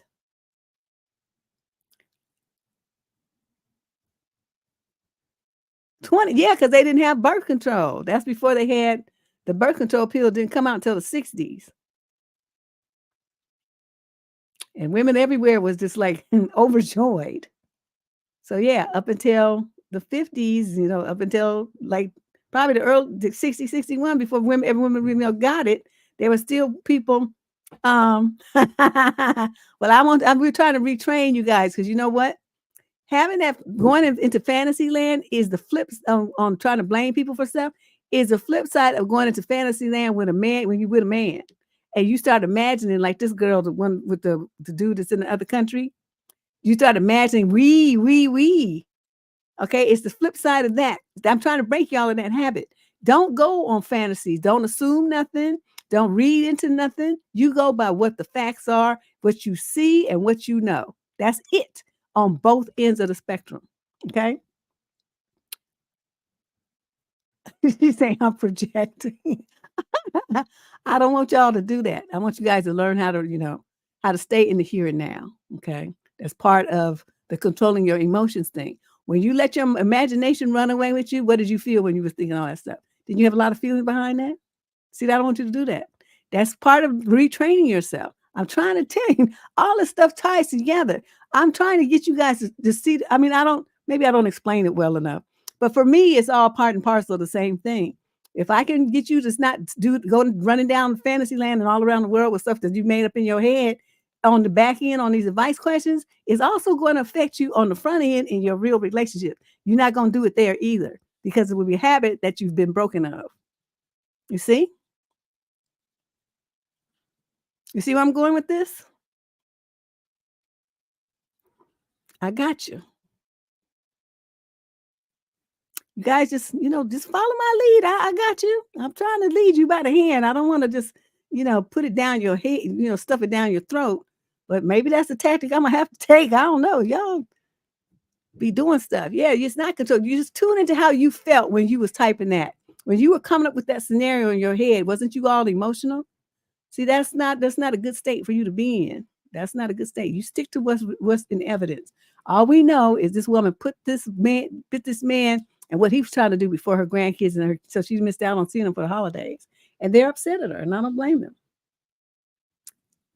This is number 27. Where am I on time? Oh shit! I might be able to escape out of here with just finishing these. Yes, we have to. Yes, there. Hong Kong is learning all the new terms. There you go. You on the path now. This young man is 35 to 42. The female, same age group. This question 27 of 35. If we make it that long, my friend said that my friend said that she will ruin a friendship if I don't date her. I'm a widower, 39 years old with a 12-year-old daughter. My wife died 6 years ago, and it was super hard on both me and my girl.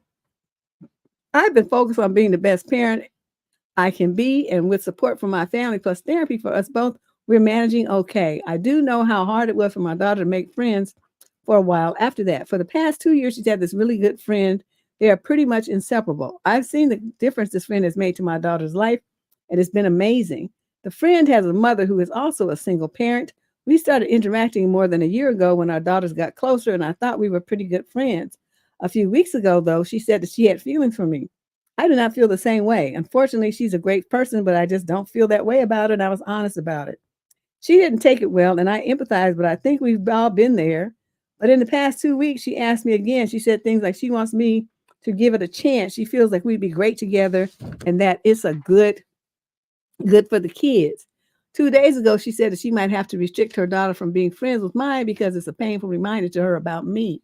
I really, really don't know what to do. Her friend cutting off contact will set my daughter back, and it will really mess with her, and I will feel 100% responsible for that. But on the other hand, being forced into a relationship feels so wrong and weird. It's not fair to anyone.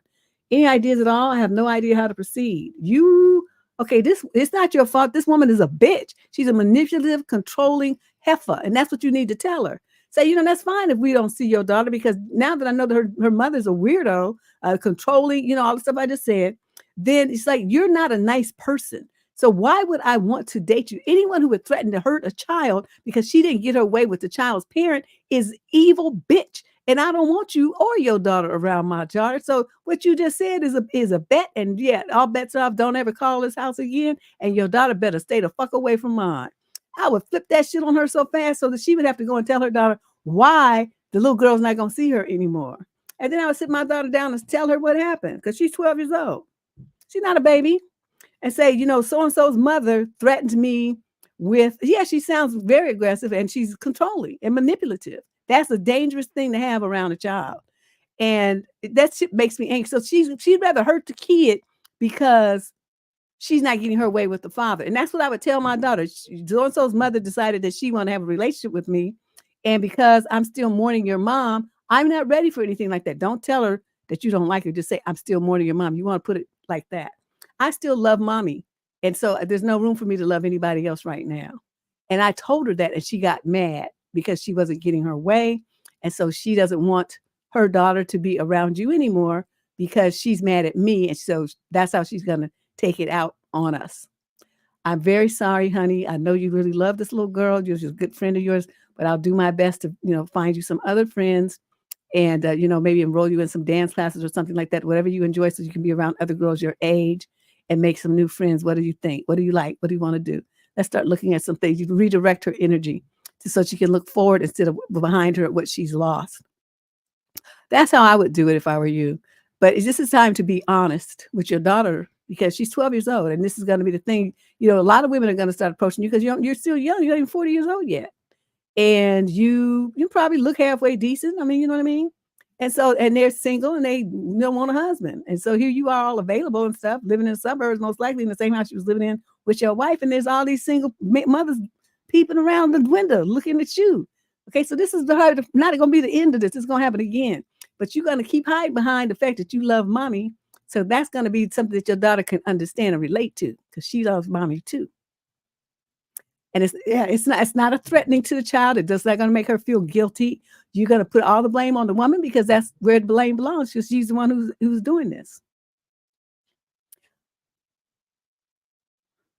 Yeah, it's hard to get big sisters though. People, I mean, they might have more than the big brothers, but they just around here, it's hard to get people to commit to that big sisters program. I tried to get one for my daughter at one point, and it was just not working out. Well, maybe that's only in this area. I don't know. Woo, yeah. And he's only 39 years old. See, this gonna be his life. They gonna be on his ass. Okay, question number 28. This is a young lady, 28 to 34. Some issue. He is always calling me dramatic for calling him out for being rude. My boyfriend, we're both in our early 30s, has high functioning autism. Oh, well, you took a left turn right there. He has communication issues, which I try to understand and have read up on and listened to lots of podcasts and audiobooks to help understand things better. Anyway, the issue is that he constantly says rude things that sometimes I think he's just teasing me in a silly way, which I don't mind. And on the other hand, he can be very rude and sometimes mean. The other day he said out of the blue, "You don't have a sense of humor. You're not funny." And then he said, "I don't look good in the mornings." I told him that's just rude. And he proceeded to say, "Well, you are just so dramatic." He's not exactly a Calvin Klein model himself. I'm not ugly, but who looks good in the morning anyway? But it's made me a little self-conscious. He was talking about something like Vikings and Greek gods that I know nothing about. And he asked me questions on it. And I said, "I don't know, tell me." And he said in a rude manner, "Do you even know anything?" I would say, "Yeah, I know that you're a fucking asshole. I know that." I felt like that was a terrible thing to say. I'm saying, "You're a fucking autistic asshole. That's what you are, right? I know that for a fact. Do I need to know anything else?" I said, "What do you mean? When I talk about anything that I'm interested in, you know nothing. It's like you don't know anything. Nobody knows about that esoteric bullshit that you be talking about, but I know other stuff." She said, "We talk about lots of things, and when it comes to history, dinosaurs, or some of the TV shows he watches, yeah, I don't know because that's his thing, and I'm happy to learn and ask questions about it, but I have certain interests that he doesn't know anything about too. If I say anything a little critical, then he just says, quote, 'You're so dramatic, and I can't deal with it.' Why do you date this clown?" The other day, he listed things that annoy him about me, and I listed some of that great on me that him, but then I asked him to even it out to say things that we love about each other. His response was, "Nope, I'm not doing that." It was so easy for him to say the annoying things, but not the good. I'm starting to think he doesn't even love me anymore, or even like me. He probably never did in the first place. The things he does do for me, he phones me every night. He comes to my house every weekend because he drives. We live in different cities. He sometimes pays for meals out. So he comes to your house, lay up with you. That's what he's doing. You think that's a good deal? He just drives over there for some booty. You don't understand that's what's going on? The things I do for him, I buy him things like expensive gifts. I make him dinner every time he stays. And I always organize dates. I'm the one initiating affection. He says he loves affection. I get very little, though. I like and need it in a relationship, which I've told him, but he says I'm attention seeking. Deb, the last time we said bye to each other, he shook my hand. Dude is, ooh. It was so weird. I would say he used to be affectionate and try hard. He used to call me hot and sexy, gorgeous and beautiful, but not anymore. If I try to talk about it, he just says I'm overreacting and being dramatic or a drama queen.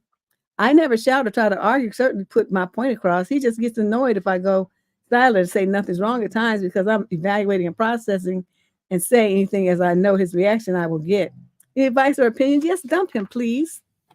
Dump him. Why do I say that? Because my motto on this channel, for every woman who is dating somebody or trying to think about marrying a man, if you are not getting the relationship that you need, you leave him alone. Okay, it's just simple. You're not getting the relationship that you need, and you getting like something that you don't even want. You're getting something that's actually hurting you, and yet you stay. And I don't understand what I'm telling you. Yeah, I know they because suddenly everybody be like, all these men be talking about I'm autistic, using that as excuse to be emotionally and verbally abusive. Cause see, like if I haven't seen no doctor's note, no diagnosis, and you ain't taking no pills for it, then as far as I'm concerned, you're not autistic, you just an asshole. And you trying to use the cover. He just need to be just gone. He need to be out your life. You will feel so much better when he's not there. You don't even know. Yes. Assholeism. Exactly. DJ done coined a new word.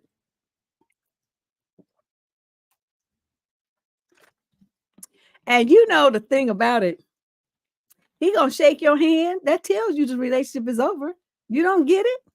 See, for me, it would have been over by the time he told me, he insultingly said to me, "Don't you know anything?" Like I said, I would have fired up with that. Yeah, I know that you a fucking asshole, autistic motherfucker that's stupid. I know that. Get your shit and get out. And don't ever call me again. That would have been the end of it. So all this other stuff that you dealt with, because I don't play that. My boundaries are very firm and very strong, and I'm not taking no shit from a man. I don't take it from women either. But yeah, I'm definitely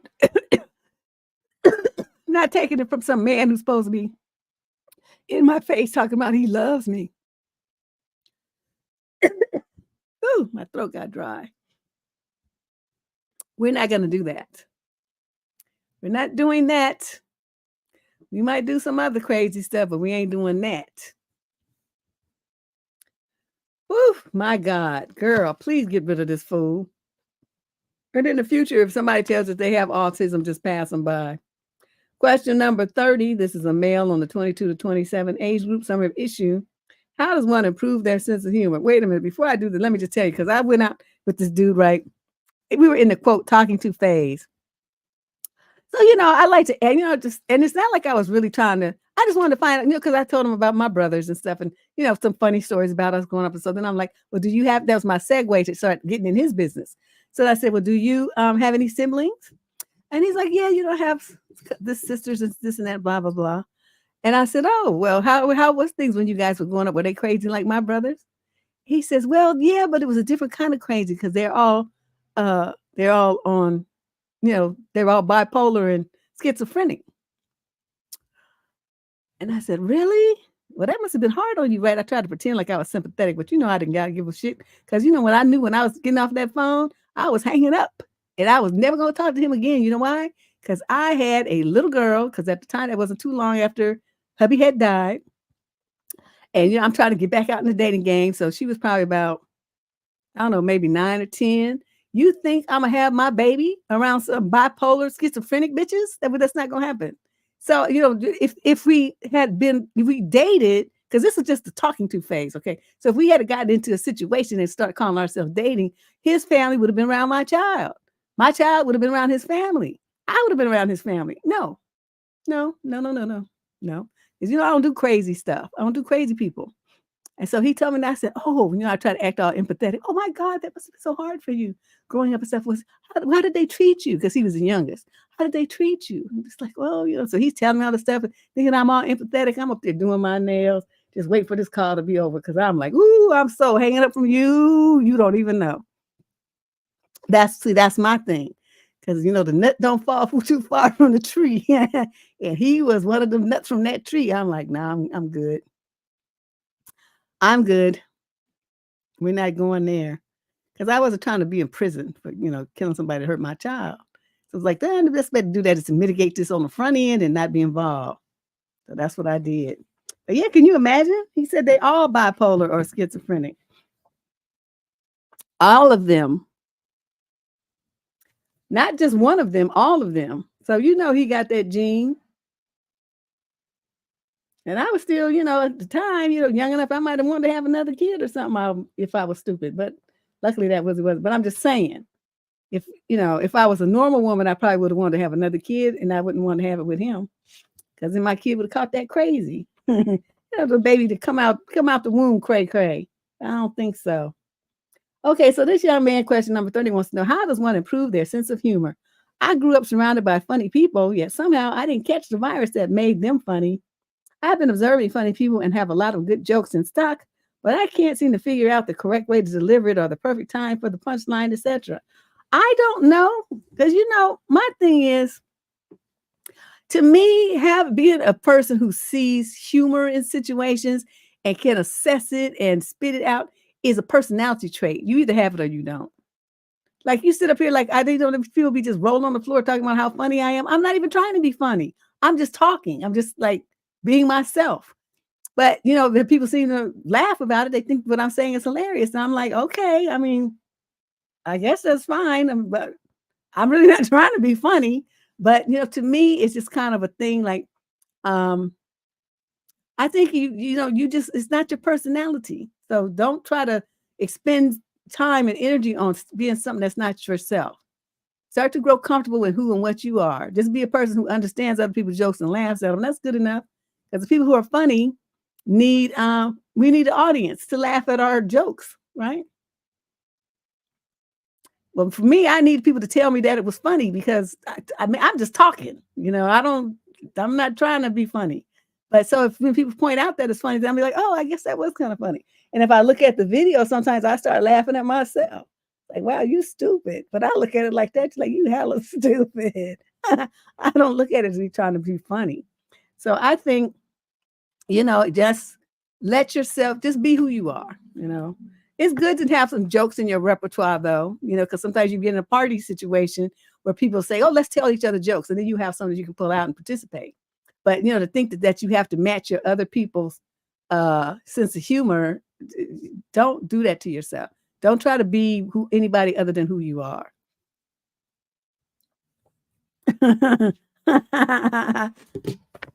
Little flying bug in here. Yeah, that's the same. Yeah, because that's what I'm talking about. You don't be trying to be funny, but people just be falling out laughing. Like, oh my God, you're hilarious. Yeah, you're crazy. They're so funny. It's like, oh, okay. Like I was telling people, we was talking to this group of people, right? It was a mixed group of men and women, and we were talking about when we were kids and stupid stuff that we had us get, have their parents have to come to school about. And so we know everybody's telling their stories. So now I told mine when I was in first grade. My mom was an RN, right? And she never taught us, how people teach their kids like baby words for their bodies and stuff like that. My mother was so anatomically correct. It was a little disconcerting. So, you got these 5-year-olds using like adult words for things. And a lot of times adults didn't even know what I was talking about. But where it came to a head was I was at school and this little boy and I got into it. And he punched me in the stomach, right? And I punched him back. But, I just punched him back. And so we sitting up there fighting, 6 years old. And so the teacher comes over and she says, what happened? What started this off? And I tell her, okay, let's say his name was Little Johnny. Little Johnny hit me in my womb. And the teacher was so shocked. They called my mother up to the school and they said, she said little Johnny hit her in her womb. And we're just, shocked that she even knows that word. My mother's like, because I'm a nurse, I'm not telling her, I'm not telling her any stupid things like that. She knows every part of her body, and she should. It's hers. And so I told that joke to these people, right? We at a bar drinking, and I told every one of them hit the floor laughing, and they was laughing for a long time. I said, yeah, like y'all laughing too. And so, but I mean, was I trying to be funny at 6? I was just repeating what I knew, but they thought that was the funniest shit every. They thought that was the funniest shit ever. That's really what happened. I know, my womb.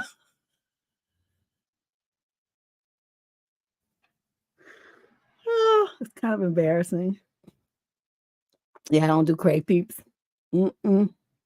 Can't do it. Can't do it. Okay, let's finish up these letters. That's just my side stories. Okay.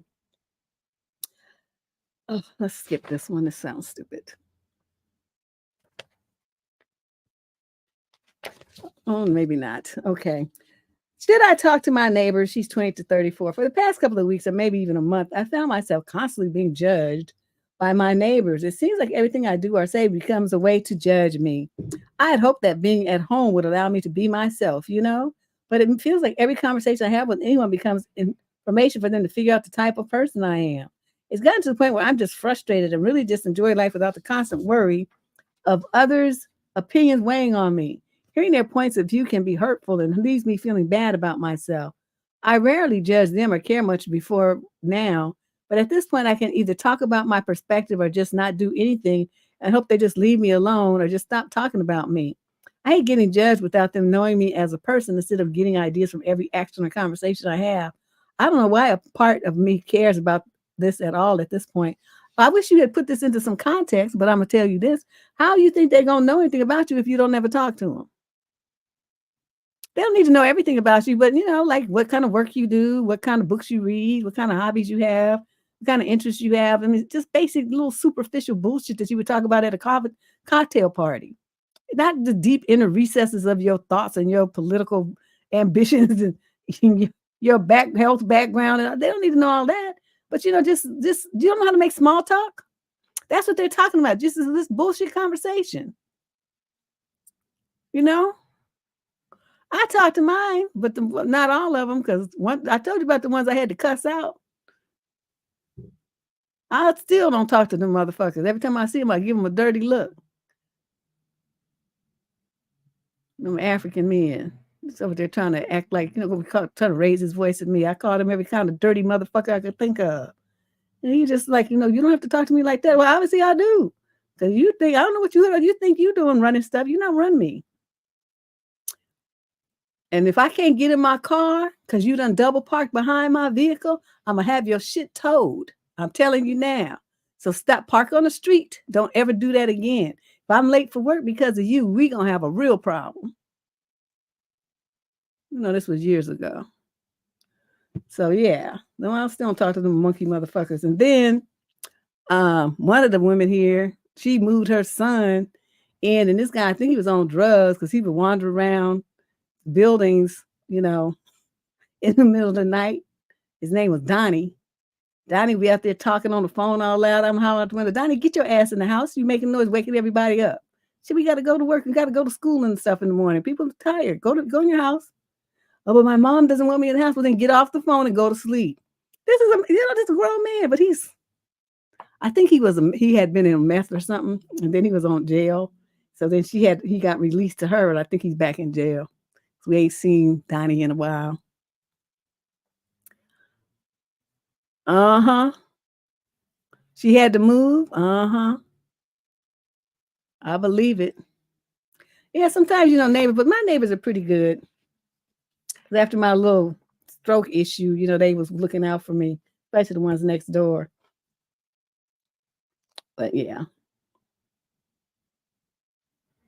Neighbors can be problems, but you just small talk, okay? And don't let them come in your house. You don't go in theirs, but you just chit chat. That's all they're looking for. Question number 32. This is a female of 22 to 27. Age group sort of issue. This date was so bad that I had to ghost him. Is it okay? Oh, shoot. Look, I'm almost at the end of this torture. Typically, I find ghosting to be immature, but after the disastrous date I experienced last night, I have no desire to ever communicate with this guy again. We had agreed to meet for dinner at 7. However, he texted me right at 7 as I was arriving at the restaurant saying, actually, I'll be there at 7:30. I'm doing laundry.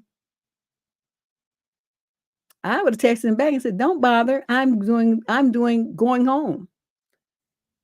He eventually arrived at 7:45 after I had already ordered and finished most of a beer, bringing his own drink from outside. Not the best start.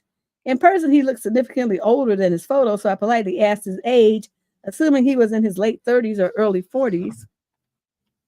To my surprise, he claimed to be 29, then proceeded to ask, you're older than me, right? I was dumbfounded and unable to respond. Then he asked, aren't you the one with kids? I don't have any kids. He had confused me with someone else entirely. After realizing his mistake, he apologized, but then followed up with, what's your name again? And you didn't leave? So yes, I went on a date with a guy who didn't even recognize me despite 2 weeks of daily conversations. When the waitress came to take our order, I mentioned that I was starving. His response was, oh, you probably didn't eat all day because of this. Confused, I asked, why wouldn't I eat all day? And he replied, so you won't look fat in that dress. Wow. And you didn't get up and leave? before sagging into a discussion about popcorn, specifically hentai. And you didn't get up and leave? This morning, he had the audacity to text me saying I had fun on our date. It was too short, though. Time really flew. Quote, end quote, rather, which is amusing considering from my perspective, time was dragging. While it might be courteous to express disinterest, considering this guy couldn't even remember my name, am I justified in ghosting him and moving on? Absolutely. Girl, let me explain to you like I did the young lady who called in last week. He ain't autistic. He's just a stupid motherfucker. Okay. First of all, you know, when they dealing with so many women online and talking to so many women, and they not players, they can't keep it straight. Players can keep everything, they remember everything, right? They remember each woman's thing, right? But that's how come they're so good with women, because they just have that skill set. Dude here is trying to be a player, but it's never gonna happen. So let me explain something to you, girl, once again. Okay, now you're supposed to meet a guy at 7, and he texts you at 7 to say it's going to be 7:30. What you do is you say to him, well, that's not going to work for me. I was expecting you to be on time. Obviously, you know, your time clock about your thing about punctuality and mine is very different. To me, that's very disrespectful. And so I'm going to be on my way, lose my number. That's what you were supposed to do.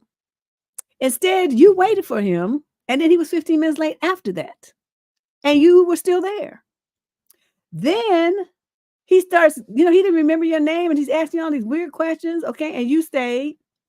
And then he starts talking about popcorn to you. And you still sitting there, accepting all of that disrespect and mistreatment and just staying because you just wanted to be on a date that bad. Woo!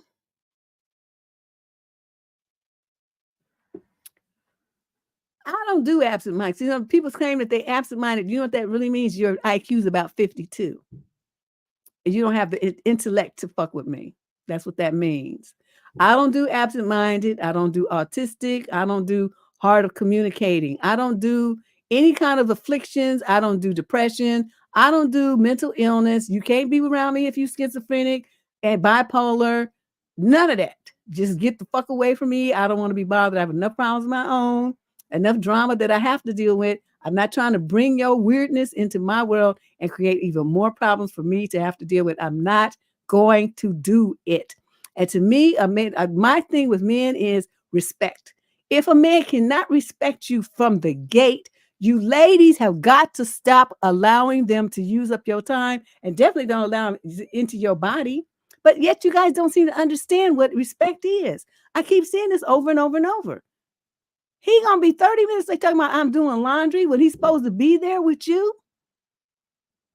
Why would you sit there and wait for him? I don't get it.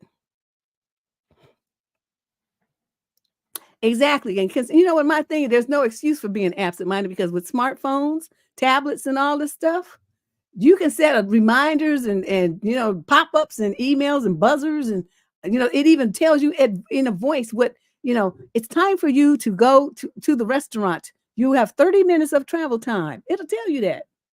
You know, the restaurant is here, and you get you your little direction. It tells you turn left here and don't know something. I don't know. We ain't seen Donnie. Donnie might have OD'd or something. I don't know what happened to Donnie. I ain't seen him or heard from him.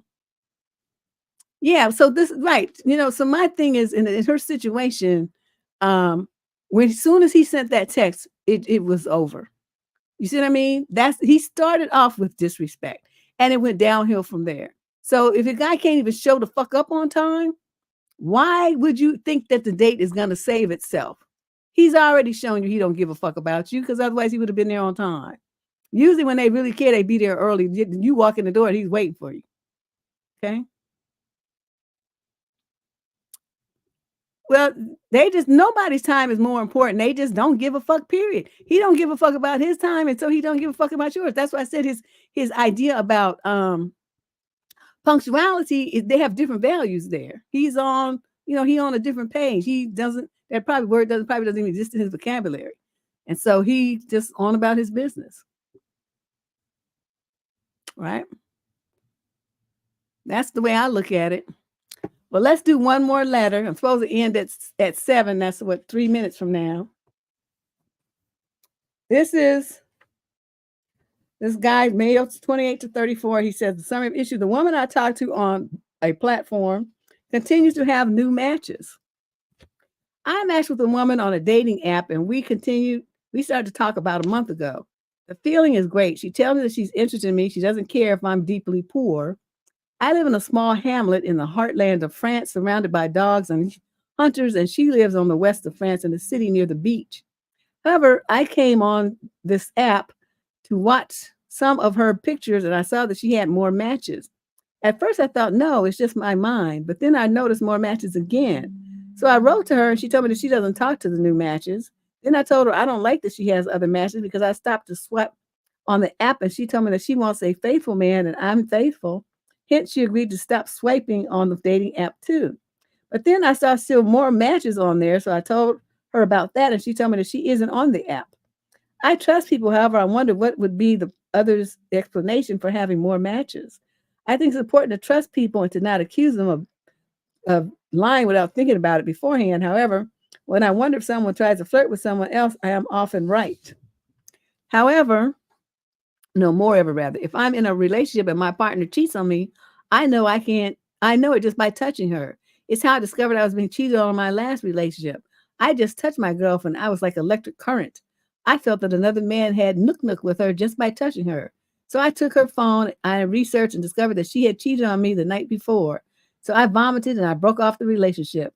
So I'm asking you, Deb, what would be the other explanation for having more matches? That's all you guys are, is talking, and that let me see, how long did you say?